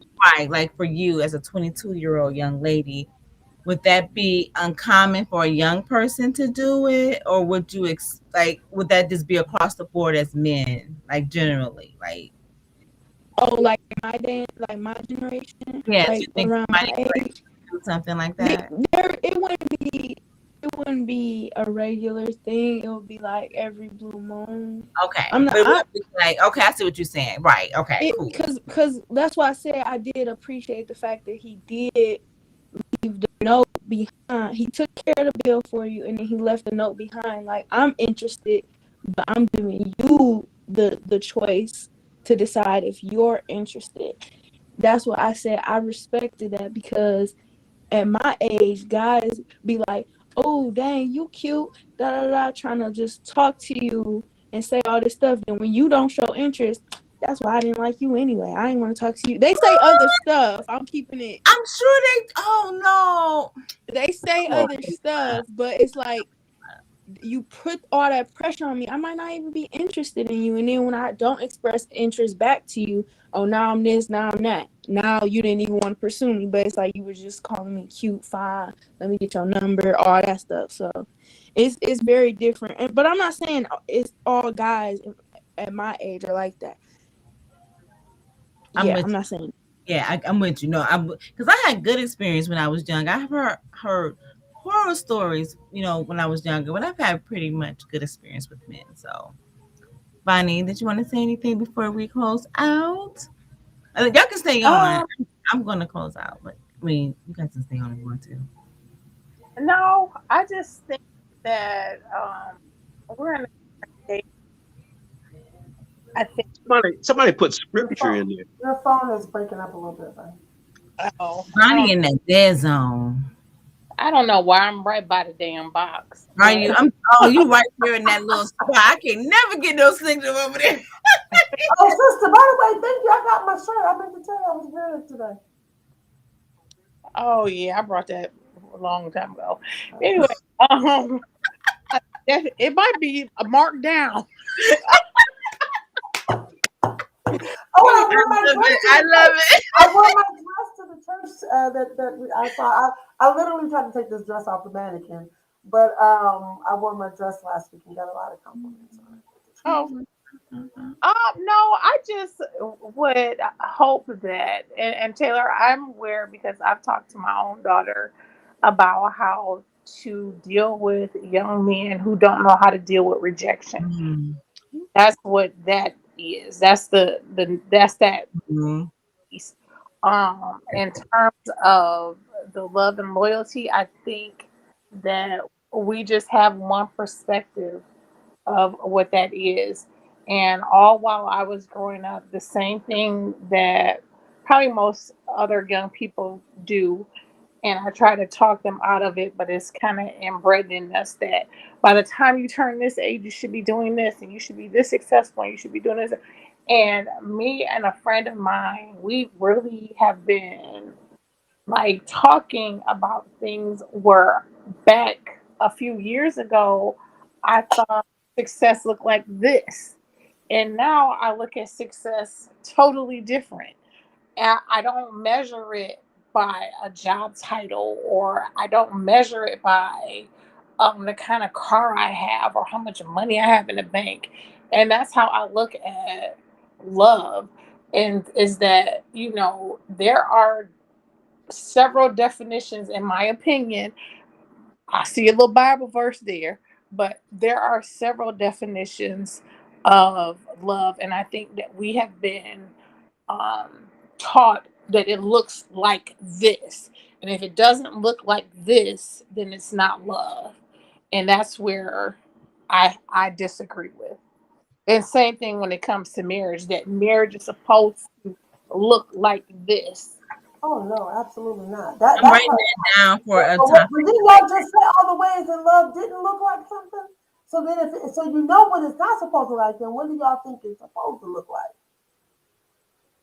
I Loyalty. think I'm not that saying scripture. for me, So, Loyalty. so and don't get me love wrong. No, no, is no. Let me preface it. that Let me love preface it. what it is for that person and the other person that they're with, because it may not be my definition of what love. For But instance, how do you know when you're not getting love? I, That would be my question then. well, with number one, I first start off with whatever I give out, I don't expect to get back the same way that I gave it out. Exactly. That's anything, that whether it's money, whether it's love, whether it's how I treat someone. I know that's what I would do because that's the kind of spirit that I have. I cannot expect you to give me back what I gave you. And I think that that's where it becomes misleading, is that when you, well, you cleared it up later, but where you're like, if you give love, you'll get love back, and if you do this, then people will be nice to you, and you. Oh no no no no no! I think I said on top of the show. I have a target on my back at all given times. I just don't operate in my life like that target exists. I'm not. I don't. Oh no no no no no. What I'm saying is that the love that you keep in and around yourself and inside of yourself will hopefully have people. Like I know I have enemies, but they don't kick it at my kitchen table. You know, they know to stay clear away from me far enough to where I have to look for them to see where they are. Even though I know there's a target. So I hope I did not give that impression. I apologize if I did. What I meant was as you move about the world and you are giving love, you and yourself become love with whether you get it back or not. Most people won't because they don't understand what love should be. But I'm trying to understand if love is not these things, but everybody gets to do love the way they do love, then how do they recognize when they're not getting the love that they recognize they need the love as? Like y'all do have a base that y'all must be going by. If you know if you're not getting it, you know what I'm saying? Or like when you know you're not getting loyalty, you know what I that looks go off like? how I'm treated. I'm sorry. That's it. You said you go by how you're treated. How people treat you. Um, I mean, Maybe it's because at the end of the day, I mean, there are people who love a lot of things, but they may not love you. So it could be. I go off of how I'm treated. And that's the way it should be. You want to treat people the way you want to be treated, and everybody can't do that. Everybody don't have the time to do that. that's Some people have a good way of uh, compartmentalizing issues where they can do two, three, four, five different things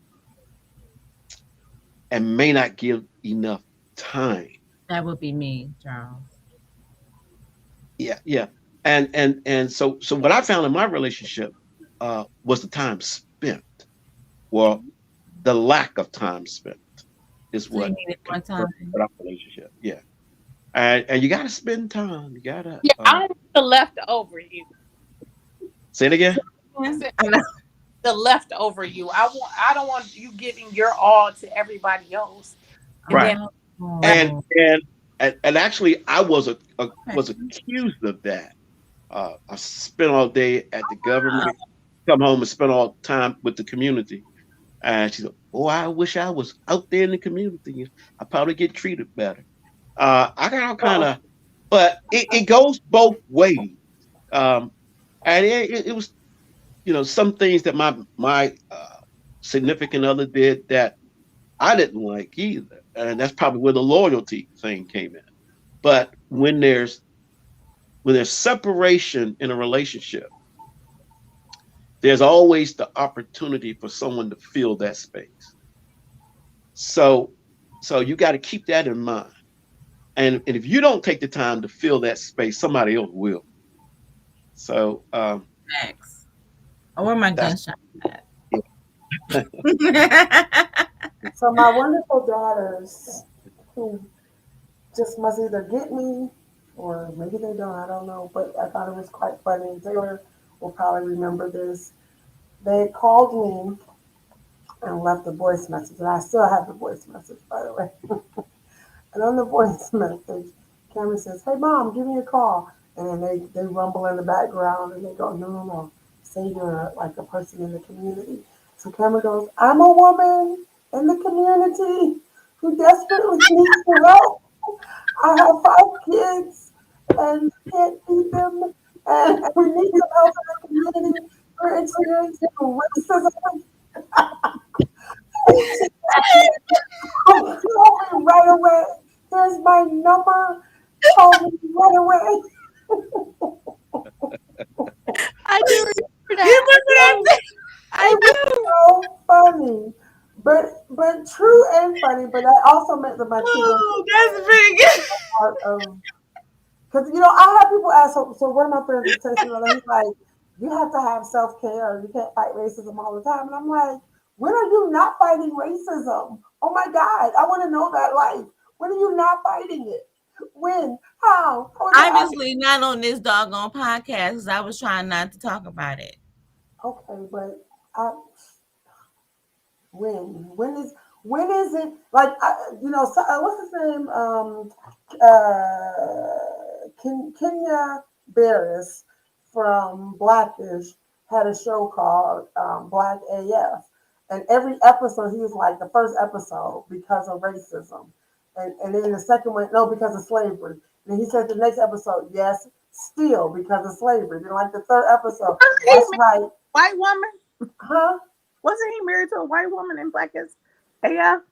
No, he was married to what's her name? Quincy Jones's mixed daughter. Because his actual wife, her real name is Rainbow, and she is really mixed. So the whole show about mixed is about his wife, but they are divorcing now, actually. And all the shows are probably about to be canceled because he won't be doing them anymore because he's got to pay alimony. But I say all I like to say is that, but no, the woman who actually played his wife is Quincy Jones's mixed daughter, Hmm. who identifies as black. But yeah. But anyway, he just says it like, yes, every episode, every time you come back, no matter what we're doing, it's about racism. That's all I'm saying.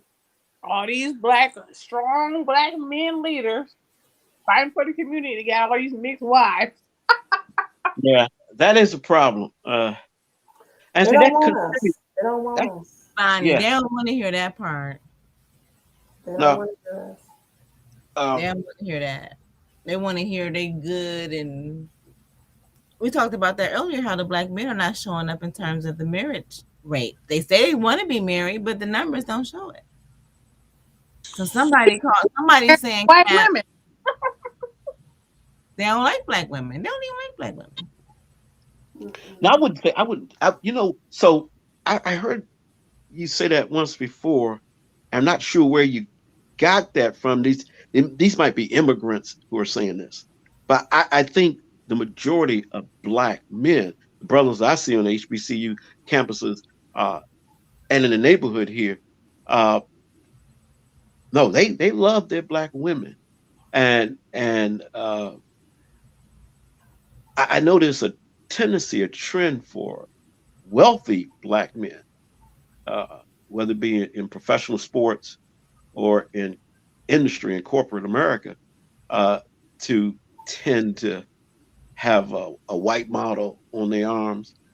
But for whatever reason, they find acceptance in that, or they seeking to assimilate, still Or assimilate. mixed. But but here in the DMV, we got three black HBCU, and before you go down Virginia Union, the brothers they treat the women that they do date with respect and care.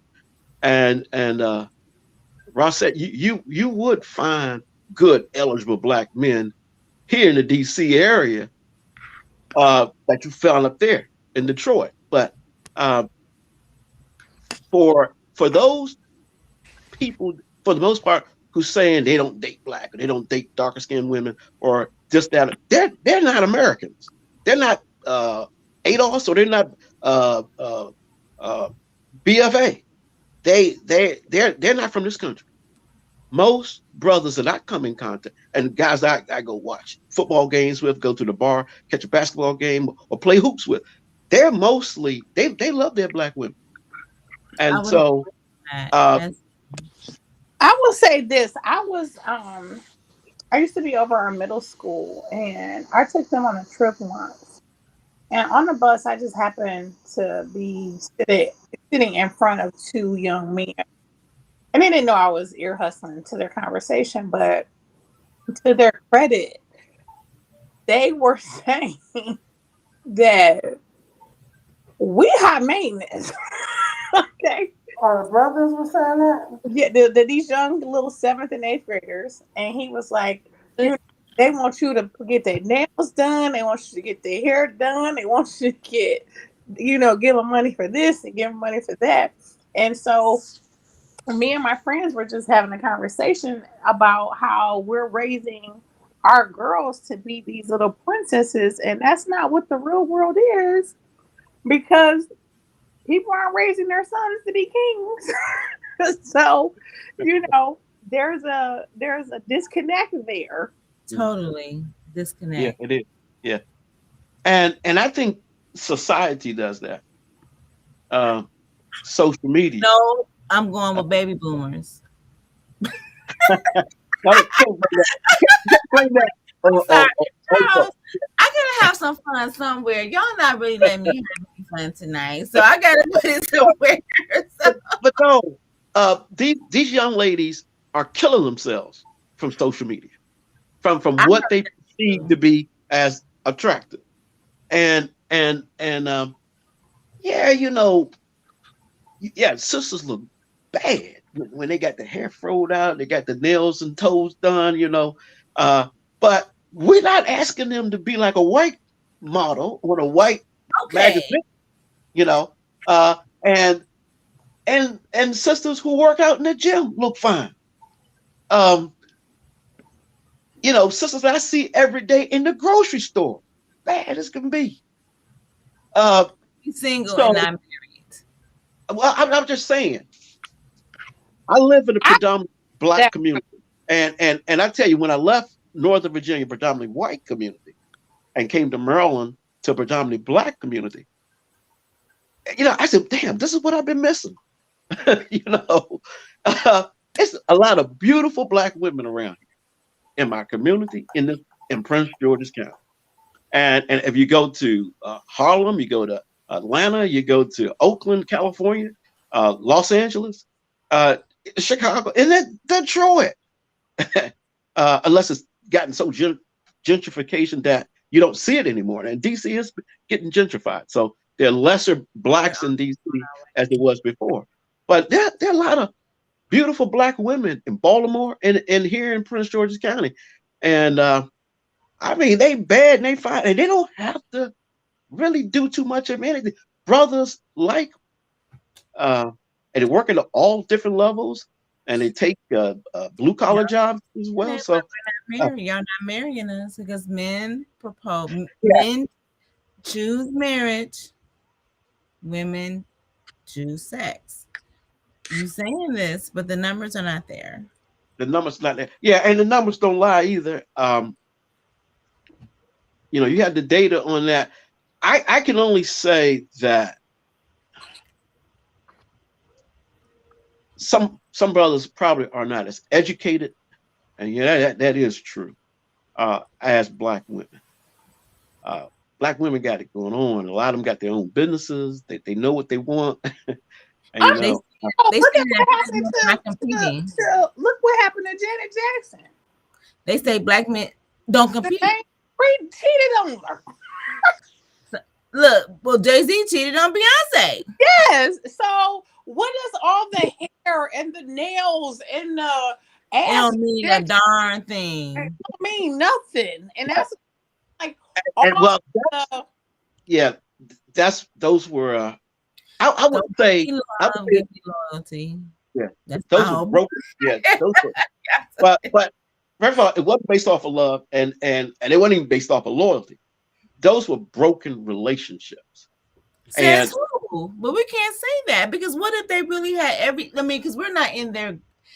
I'm not even gonna say that because we can't. We're not in there. I've been in a relationship that I thought that we can make it work. well, All we gotta do was make it work. Like it wasn't that hard. All you gotta yeah. do was get it right the first time. But the loyalty and the dedication and the commitment was not there to make it happen. hmm So we come from a culture of religion, of Christianity, and and it has to be a solid foundation. Uh, I for ain't couple. met no Christian man yet. I don't y'all. I ain't met no Christian black man yet. Y'all say y'all Christians and y'all go through. I don't know one yet. Well, okay, probably today. I know when I was growing up, most I'm black people went to church. Yeah, but And today ain't nobody Christian. and- well, And nobody I, following. They might go to church, but they still don't follow it because they cheating, they sneaking, they doing all this. no, I don't doubt that some of the worst people are at church. you know, I- you That's know, so we didn't even really bring Christianity in it to but, me because that's just like but I, a but I will escapism. say this much: you still, from a religious point of view, there still should be a a mutual and solid foundation of Take religion none of of it. and wait a minute, hold on, and of some sort of guidance, counseling from the pastor before you get married. I don't Um, have a pastor, so now what? Who do I go to? you go to a marriage counselor. There's several different kind of counselors you can go to.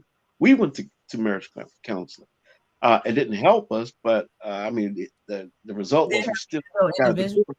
Did it help you individually? Yeah, because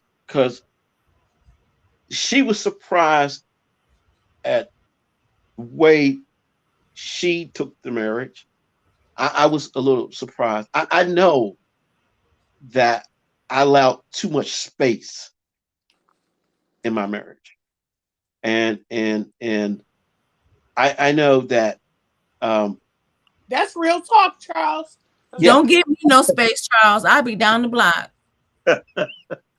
for but real. no. Yes, you Here's are another correct. thing. Here's Totally another thing. correct. Here I in the will be DC down area, the block. Okay.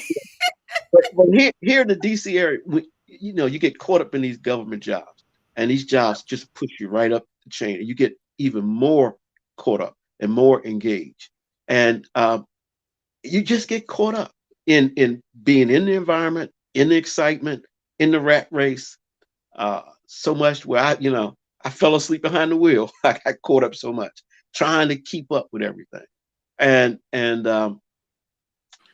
you even at home within the community, you get caught up with being the go-to person for community issues and stuff like that. I have police department, I have politicians calling in, people, store owners next door at the mall, wanted to open up a new store, something like that, and I have to get the neighborhood together to be there. I asked the store to hire our people, our kids, give them jobs, that kind of thing. So I got way too involved, and I let too much time and space get there where I couldn't devote that attention to my significant other. And I was counseled not to do that. I went to counseling. Uh, you know, you have to, you know, your relationship has to be reciprocal. And if anything, communication and time, good, valuable time that you spend with that person, uh, you have to, because if you don't take the other person seriously, you don't fill their space with, good time spent with your significant other, it's not going to last. It's going to break up. That's so true. Yeah. And mine's broke up. Just every year was getting worse and worse. And, That and, and look, and my that has, daughter even recognized it. Said, that "Daddy, has to be a you gotta decision. get," you That know, has to be a commitment. And see, those are words that I can relate to. Love, forget that. Commitment, that's a decision that you made to turn it to you, that you would have to make to turn things around. Because at this age, I'm sorry to keep saying I wish we could have, I wish we could. Why we couldn't just do it? right? Yeah. And you're right. And it was so easy for me to tell my boss, tell my colleagues, no, no, not time for you to go home because mama ain't happy, ain't nobody happy. It's Right. time to get me at home, you know. And I chose to do something else, and uh, as a result, she filled that time and space with something else. I Uh, appreciate it- your candor on that because it's so true.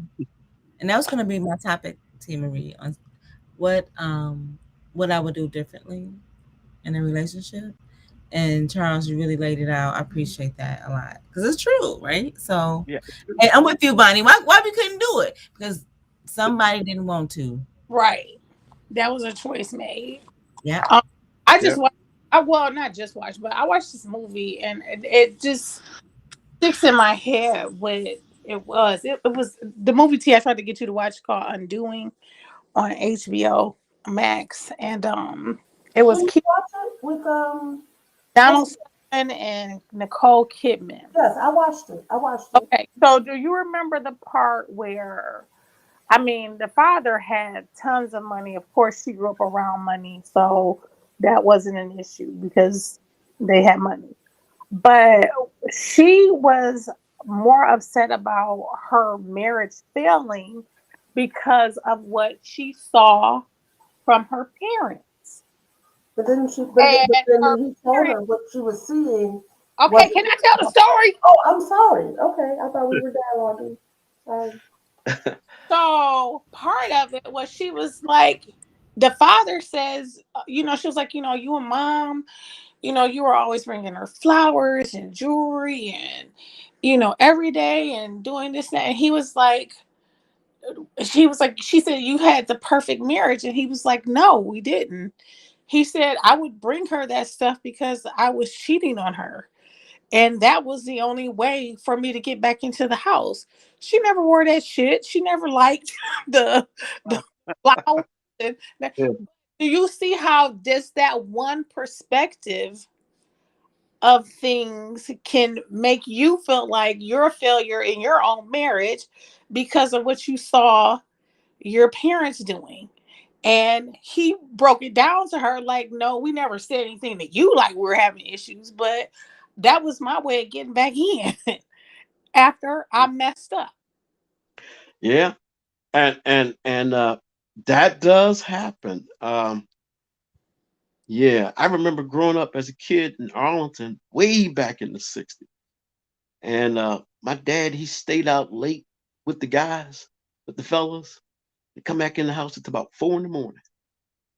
Well, about 2 weeks later, my mother went out with the girls and she got back at him. She stayed out till about 4 in the morning. And dad was so worried. And Mhm. when she came in the house, dad said to mom, "Where'd you go? What'd you do?" She said, "That's none of your business." But I had a good time, you know. Right. So he never stayed out late again. That was the way they Just so conducted themselves back in the 60s. Yeah. how we get our perspectives off of other people's relationships, and it's not that you gotta cultivate your own with the person you're with. That's why I'm Yeah. not going off of a general love statement. Like, Well, yeah. Uh, that's true. And you would like for couples to work it out, to make it work. And both couples, whatever the issues are, uh, have to make a, you said it before, commitment to work on this marriage. Uh, yes, it's a work and work. It takes yeah, a lot of work. I mean, right. just when you talk about working with coworkers, I mean, god damn, it be taking a lot. Like it, Yes. hey, Jesus, Jehovah, Yep. Buddha, Gandhi, him, all them people for me not to go Yeah. bonk on some of my coworkers. But Yeah. that's because I'm working on myself.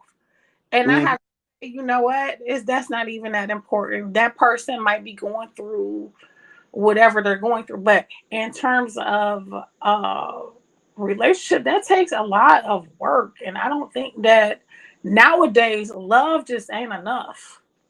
No, and you know what? And it wasn't enough from the very beginning. I remember our counseling session. We went to counseling at our church for a year. And he brought up every conceivable thing because he had been divorced, our pastor. And so he was cautioning us on this, on that. And he said, "You're going to have your up and downs, but you got to be there for each other." The other thing I noticed throughout our marriage is that our daughter, we only had one daughter, noticed everything. Mhm. And she would talk to me, she would talk to Diane, my ex, and it was children don't forget anything. Children don't miss anything, and they see everything that's going on, Mhm.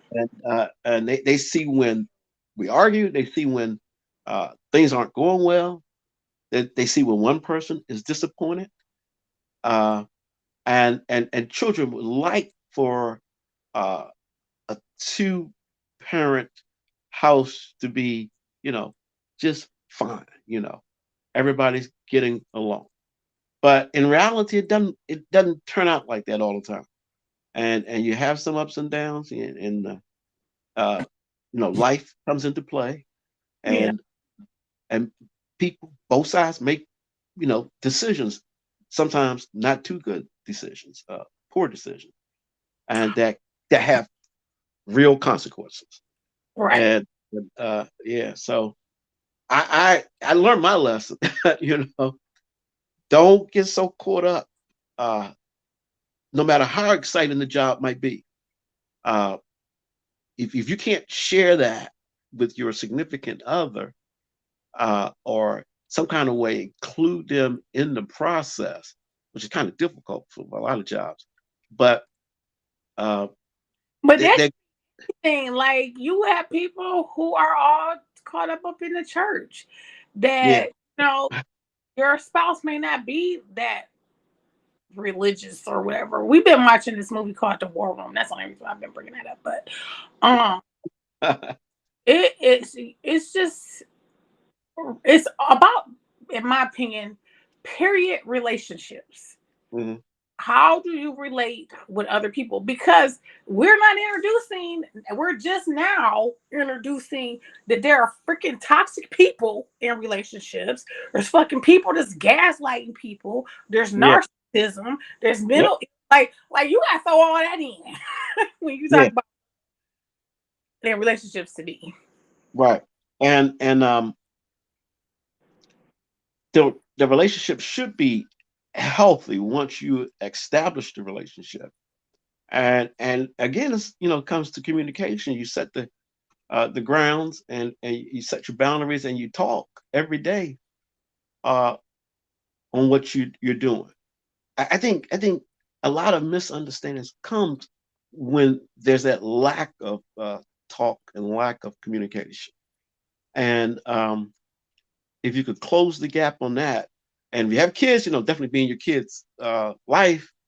Um, it's a lot that our youth today have to, and that's why I say they shouldn't beat up on the older generations either.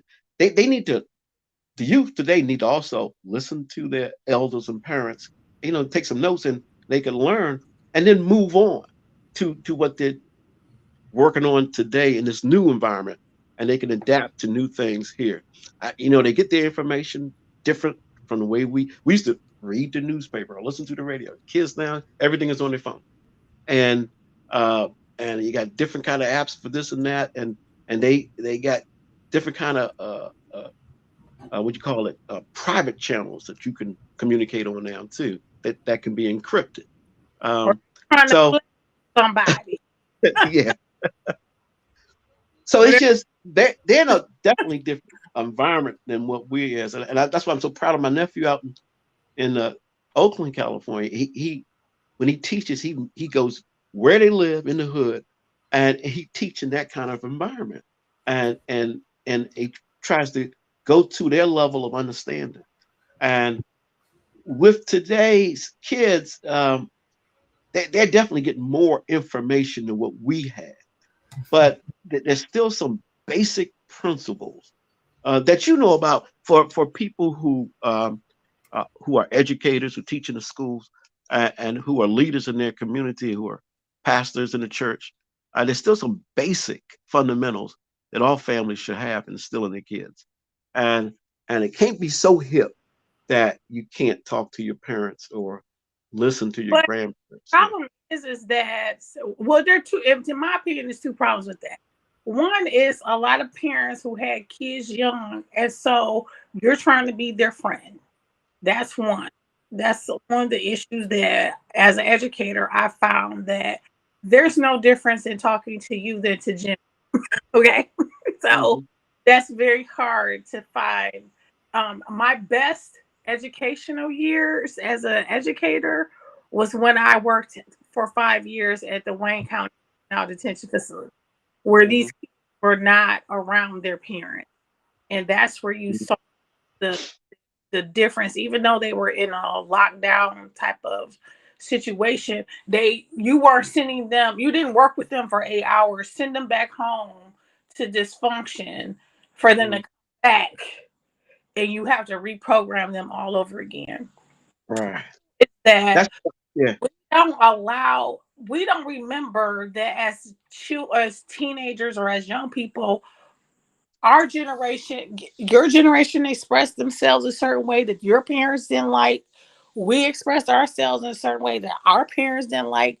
And these kids are expressing themselves in their way, and a lot of the adults don't like it. And so they beat up on them, question them, and do all. And I'm saying, we all went through something like that. You know, one generation it was you couldn't dance this close to somebody, or you could only listen to gospel music. You couldn't listen to, a Mhm. type of music. But people judge these kids because of their hair or because of their uh um oh God, I forgot what I was about to say. I did have a couple margaritas. I'm sorry. Uh, they judge Things like tattoos and all that on stuff. tattoos and lashes. Well, we did what we wanted to do. I mean, I remember people dressing up like Boy George and Madonna. Oh yeah, yeah, Okay. yeah. Uh-huh. So I when know when Daddy was like, "What you mean talk about like a virgin? yeah, so,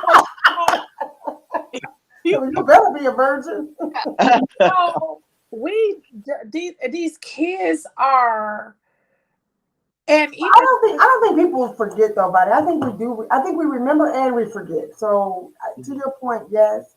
But I think too, like I had to tell Taylor and Cameron, I'm as their mom. It is a thin line, and I had to learn a lot of that. But my other siblings helped me to understand that's a thin line. There's so much protection because you don't treat them the way you treat them because you don't know what they could get involved in. You treat them the way that you treat them because you do know what you did and you do remember how it goes. And no, so I no, think they do remember. They I'm just talking about how people treat these kids. well, some of that's white supremacy though. I got to go back to No, racism. I'm talking about our own people. I worked in Detroit for over 18 years, and our own people, I used to have to tell our own people, stop doing that. You're ruining their self esteem. But that's what I'm saying. They do it because, That's like not, for example, hair color. Oh, you can't have your hair a different color. Now that's what everybody is doing anyway. And as soon as white folks started doing it, hair color became a thing. Remember we used to dye our hair with Kool-Aid back in the day, but that wasn't acceptable.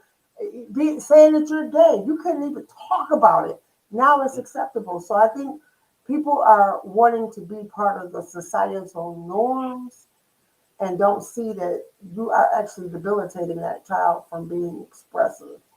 Um, or telling them, like I remember when Cameron was little, and I don't know if she would mind if I tell this story, but Cameron was little, and she was like, "Mommy, why did God make me a girl? I want to be a boy." And she went through her whole phase of like, um, uh, all of her costumes for Halloween were different, Avengers and the Incredible Hulk and Batman and Spider Man. She wanted her bedroom to be Spider Man. And I remember people like, you can't let her do that because she's gonna turn out to be gay one day. And I'm like, she's like 4, man. Like I'm not even figuring out what her adulthood is. If she likes Spider Man today, let her like Spider Man today. If she likes to dress the certain way, like Cameron would never like wearing a dress. She hated it. But society was like, girls wear dresses. And I'm like, no, if that's how it works. If she's not rocking dresses, that's fine. Let her do what she's supposed to do. Even to the point where when Taylor had said, Mom, when Cameron did ask to wear a dress, it was a very expensive dress. Taylor said, Mom, if Cameron is asking to wear a dress, you better let her wear it. I don't care how much it costs. Because we couldn't get Cameron into a dress. So the thing was, is like, I think they do, but we are all going to societal norms. Aset had a dad or uncle who the other day was talking to his nephew and said, like, if you go to your job, you can't go with your beard and all of that at the job. Well, beards are coming in, so he's kind of disconnected. But what I think he was trying to say was, here's a society where you are still subject to the environment, and because we don't own everything yet, we don't run these things. So your beard, if you have a beard instead of being clean cut, he knows that society wise you're going to have something that's going to hamper your existence and your. Now, that's not perfection. That's not to say that they're going to treat him any better if he don't have a beard.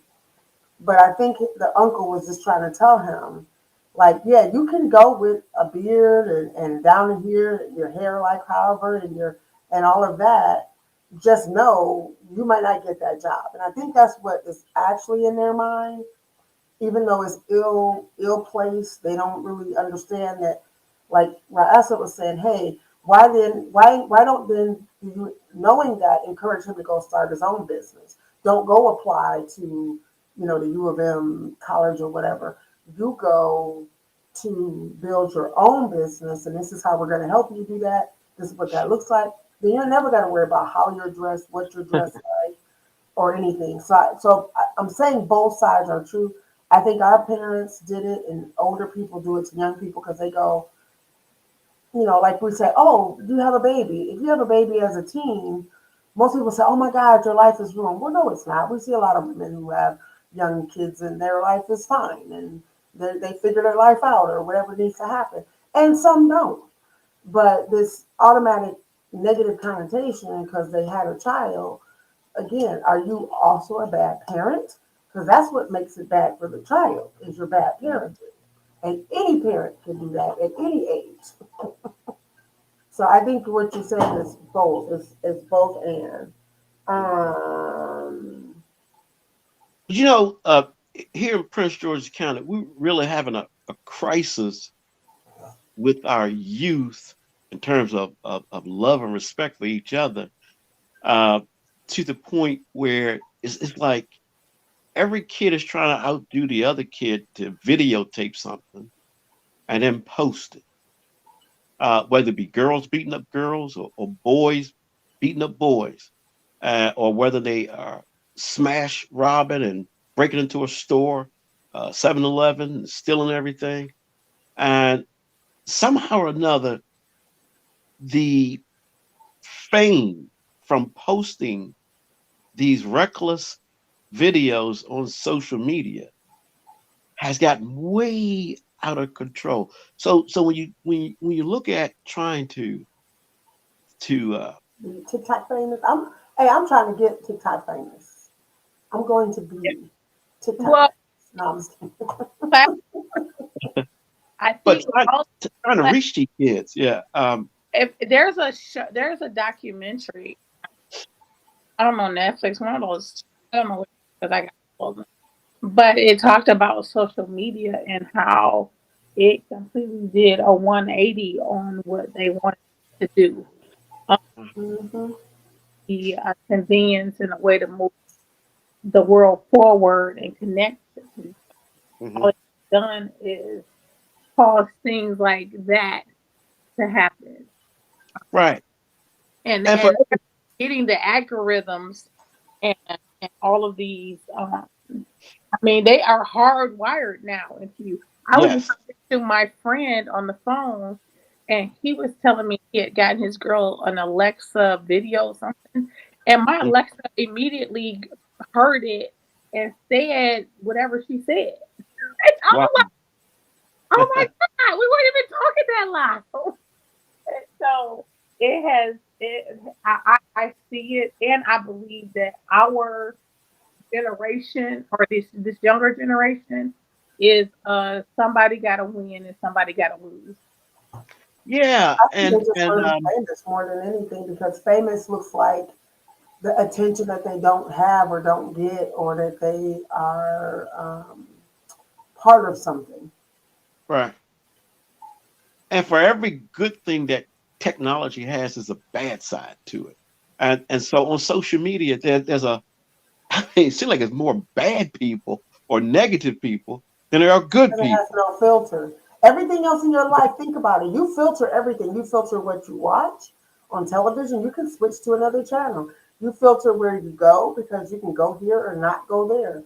You Hmm. filter everything. Social media, where you have no, Well, I mean, everybody's on there. Nobody is not allowed to be on there. they have monetized social media. And so because of that, whenever you attach money to something, there are no rules anymore. Hmm. Mhm. That's Yeah. true. But And it's guys, guess what?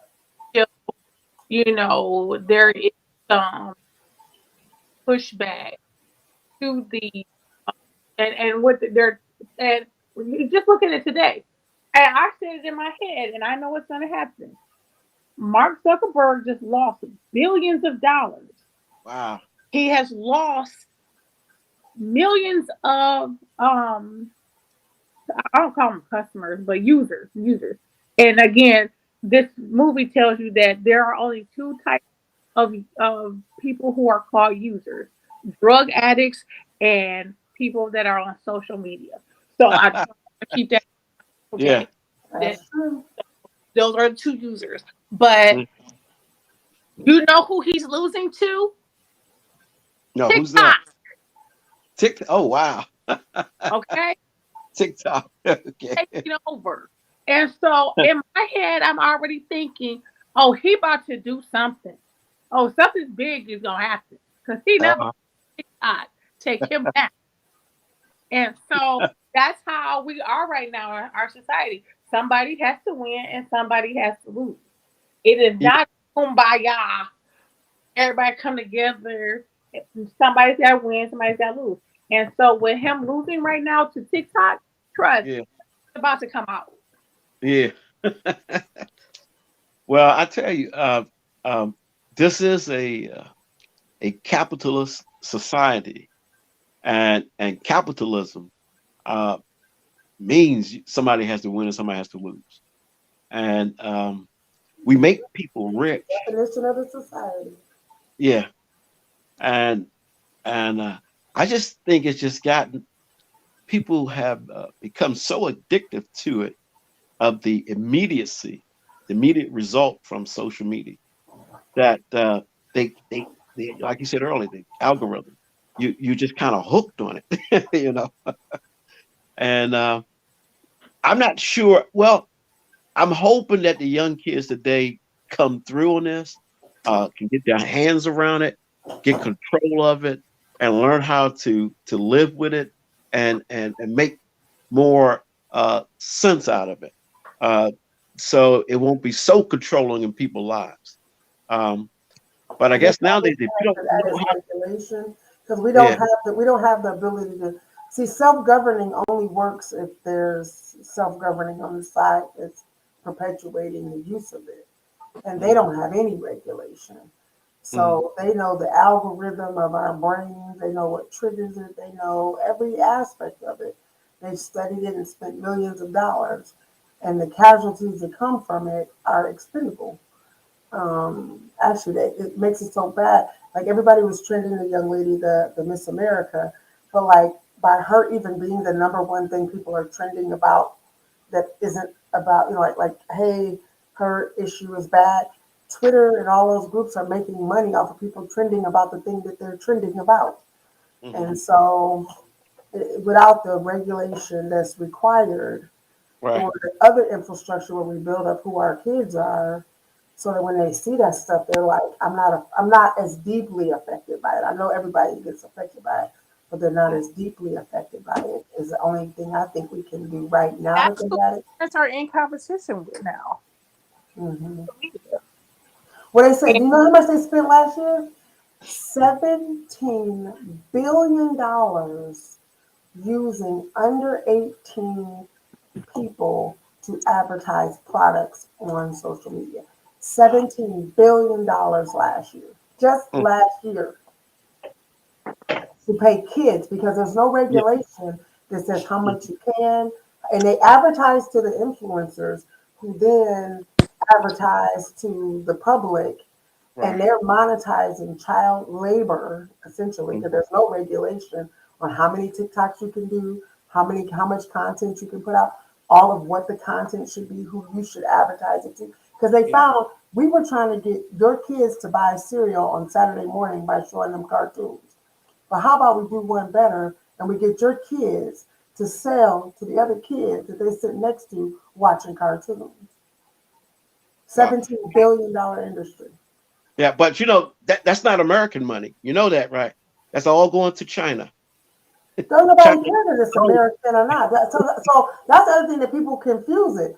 The only people who say the words allegiance, liberty, patriotism are older white, well, older but primarily white Americans and mostly male. mm, Young people don't equate that TikTok is from another country because they equate it from a global standpoint, I think. And so I do agree with you. It is filling the pockets of what we call our enemy when we talk about oh yeah, sanctions on China. yeah, But Young people are not making that distinction at all. Mm-mm. It doesn't even click like No. that for them. They're like, first of all, TikTok, as far as they're concerned, is right here. It's right here. Yeah. I got it. TikTok is right here. TikTok is not in China. TikTok is right here. It's in my room. It's in my house. It's in my Yeah. hand. It's in my car. It's at my school. TikTok is right here. Yep. Did y'all Um, see TikTok though? I will say this, where she said I was supposed to go pray, but I didn't pray, and she goes tick tock, tick tock. I think I said it's about family. It was kind yeah. of funny. And it's funny too because the social media culture. I was listening to the Pentagon briefing yesterday, and the Pentagon spokesman, when he was talking about that raid they did, he said, "Well, I don't know the TikTok on that." But throughout his briefing, he kept saying, "I don't have the TikTok on that." What he meant, I don't have the notes on that, you know, or the information on that. And it's just, yeah, social media is just influencing everything. Yeah, it's just going to college. Like I Yeah, don't. When I was teaching, it's like, listen, I don't have to do all that to be a millionaire. I don't have to finish high school. right. I have to You go. certainly don't have to do it now. Yeah. The janitor can be the teacher now. Yeah. And I don't believe Steve Jobs graduated from college either. I think he started Apple without a college degree Mhm. in his garage. But now Yeah, they're like, you can be a brand ambassador, you can be a TikTok influencer, a Facebook influencer, or an Instagram. So yeah, there's not much as long as you have content and you can be on there basically 24/7 with content, then right. you can get a check. Yeah. Jalen has a friend right now who she is famous. She was able, her parents, she was able to buy her parents a house.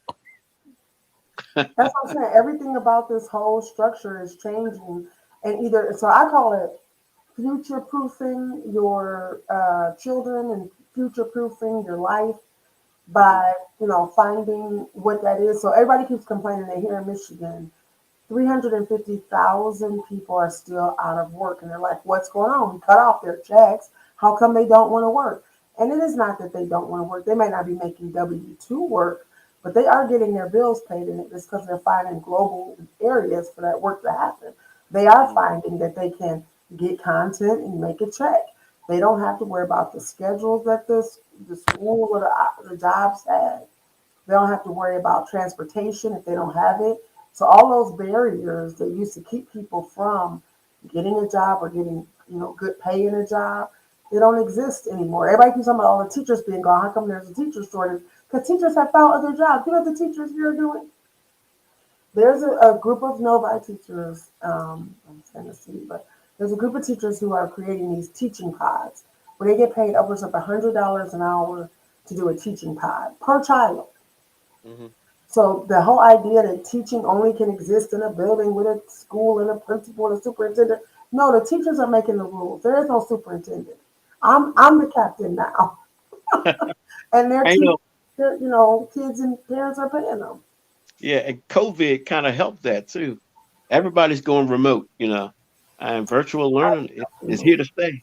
Yeah, I know you love it. Never go. I hope I never, ever go back because Yeah, I realize like it's the stress way down low. yeah. No traffic Like jam. for some people, and it depends on what your lifestyle is, because I know Yeah. some people need the interaction, but for me, oh my gosh, it's been great. It's been great. Hmm. But Okay. anyway, guys, it is getting late. It is already 1 a.m. I Ah, am so thoroughly happy that we did this because I did not even expect to be on this one. I think we said 1 hour, and I think we have gone almost 4 hours. Oh my gosh. ah. Oh, we're gonna have to do a lot of editing. Um, I want to thank all the people who did view. I don't even know if there's anybody viewing right now. I think there's somebody on YouTube, but um, thank you all for viewing. If you would like to catch me again, I'll be doing Plain Politics on Saturday morning. I'm not going to give a time because we're probably going to be late, but I shoot for 9 a.m. And then on where we talk about politics and how to be engaged and how to follow some of the policies and the different seats that are available. So it's mostly informational, and it's usually just for sure 1 hour, because I have a hard stop at 10 o'clock. And then on Sunday, we will have Speak On It Sunday, where the topics again are a little more out there. I try to do informational as well, but you can come on and, make comments. I am so grateful for my sister coming on, because if y'all know, my sister, I don't even think you go on stuff like this, man. Hey.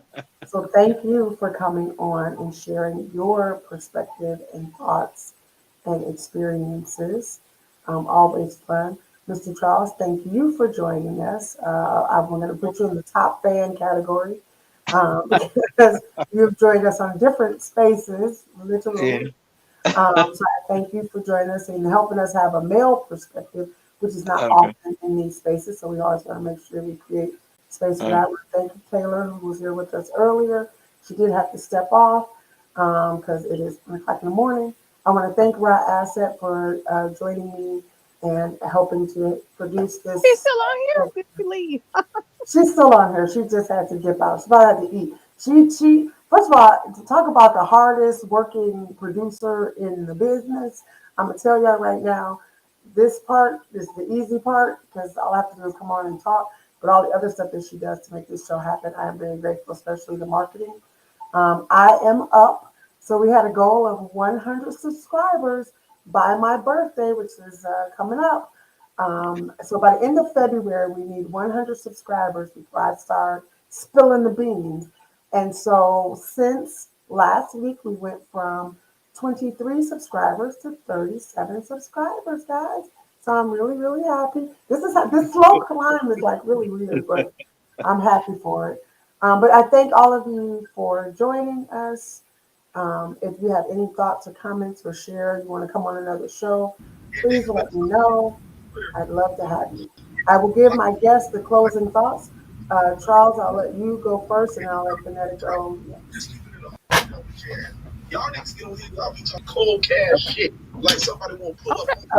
Right, Asset, you're not muted. Yes. You Hmm? are not muted.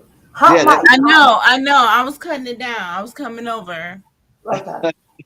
Charles, did uh, you have anything that you would like to say before we wrap no, up and I close thought out? this was a good discussion on love, during the month of love, and hopefully everyone can find a relationship that they can get mutual beneficial love and loyalty and satisfaction out.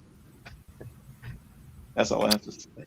Thank Thank you you so very much. much, Charles. You have a wonderful evening. Thank you. And join us again. All And right, will Vanetta, did do. you have any Okay. Thank final you. thoughts? Get that money. Sorry.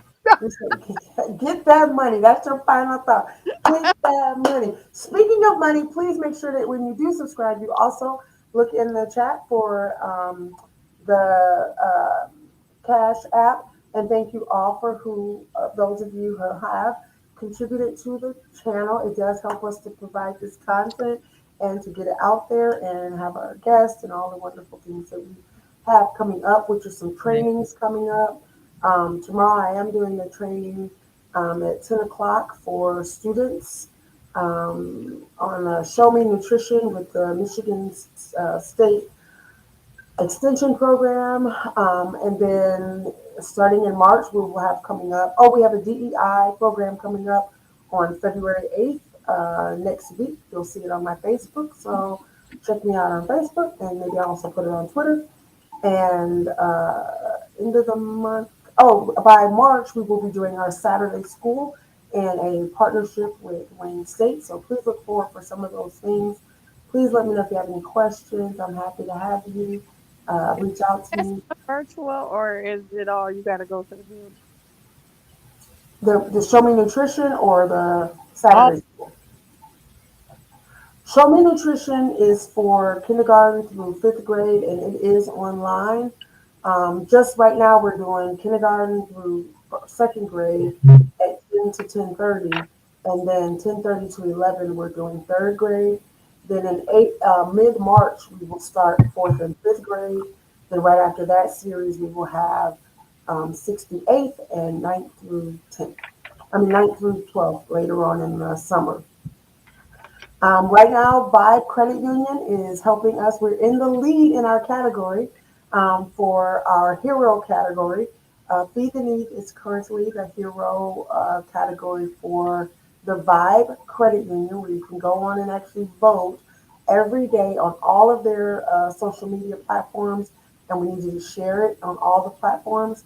I'm so proud that we are in the top part of that category. So thank you to my community and the folks who are supporting Feeding Me. I want us to win. We actually win money to help with the program. So please vote as often as you can and share it with your friends. It's on Facebook and it's on the Feed the Need website. So check it out. I am your forever humble and grateful host, Tia Marie. I love you guys. I'm gonna let Asset close us out. Thank you and good night. Go ahead. Oh, if I get to close it out, I'm going to close it out. I was just listening to the young people. I was just, they got me riled up, okay? Because their energy is electric, is high. I mean, for real. And I love it because you got another old person that came on and then told these young people. I mean, it's like you can't. Another oldie but goodie then came on and tried to respectfully Well, to. I'll try to help those folks. I don't know how old an oldie And I said is, that to them but the I other will. I don't know how old an oldie is, but if an oldie is me, somebody that's in my age, I 38 have and no up, problem telling us. 35 and up, you know, Yes, I 35 have and no up. problem saying, These "Hey, things, folks," chill out. or just stay off their page. Wait till they come to you. I would actually recommend that they stay off their page. Wait till they come to you if you don't know what to say. Just stay off their pages. You know what the young fella asked her? He said, okay, the name of the space is called The Code is the Leader. Oh yeah. She's on here talking about whatever. And he said, do you know what the code is? I don't know what the code is. He said, do you know who Neely Fuller Jr. is? Tears started coming down my. These are the young people referencing Neely Fuller and Dr. Wilson. The code is the leader because they realize you can't have a Malcolm X anymore. You can't have a Dr. King anymore because they killed those leaders. So now they understand that the code is the leader. You can't kill the code because you're loyal to the code. What the code is: don't kill one another, don't steal from one another, don't squabble one another, don't gossip about one. It's nearly so she don't even grab this chick can't even grasp that. He said, you can be whatever you want to be. We all black. We can work together. We can do this together. Just because if I'm a Christian or a Muslim or don't mean we can't work together. But she's still, well, you gotta claim this. We still on this high horse. Well, I would say she is because she's crazy. Are you But going? listen, Oh, it's you should the be guys able to are be gonna come now reasonable. next. The I would guys are say she gonna come next. is having a hard time. I don't necessarily. Men I'm too. not going to say that there are people that aren't that way. Yes, Oh, it's all God bless them. 50-50. They should stay off of the channel.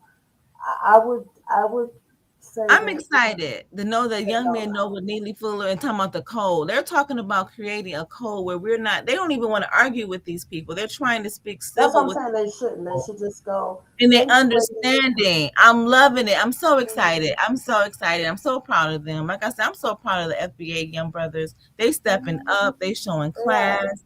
They They're are. they're they're separating themselves from the trash that you see on TV. They saying that's not us. We're here. We're building the code. Hmm. I'm excited. So I'm very excited, y'all. I do have to Yeah. go though. I do have to actually leave the I, actual I building. am I am excited as well. I feel like they're doing some things that we need to be doing. I'm But thank excited. you. I It's a appreciate it. pleasure. Thanks everybody for watching. Yes, I'm excited. Everybody, thank you for watching. 37 subscribers. Thank you very much. The 37 subscribers that subscribers. yes, I mean like you didn't pushed up on your Kendrick Soul with Tia Marie. Please Yeah. subscribe. We really do appreciate everything because you don't really 39. Woo-hoo-hoo. realize what people take the time out to actually hit that subscribe button, that means a lot because you have to go in, click that subscribe button, and subscribe. I know you appreciate it. I appreciate being on your platform and giving me the opportunity to say what I need to say because I'm excited. So thank you. I'm like your little sister. I'm like that bratty sister. Thank you. I appreciate it. You let me No, have my way. Thank you. no, I appreciate it. I'm hoping that by what next week we're gonna try to have another 10 subscribers. So please like and subscribe. So you Yes, we're here know, roughly 8-ish on Friday. 8-ish. 8-ish is and like the ish is the most important 8-ish. part. And I But want to wish everybody a wonderful, wonderful weekend. Be safe. Find a way to show love to each other because apparently it's lacking. Thank you. Signing out, your humble host, Tia Marie. peace.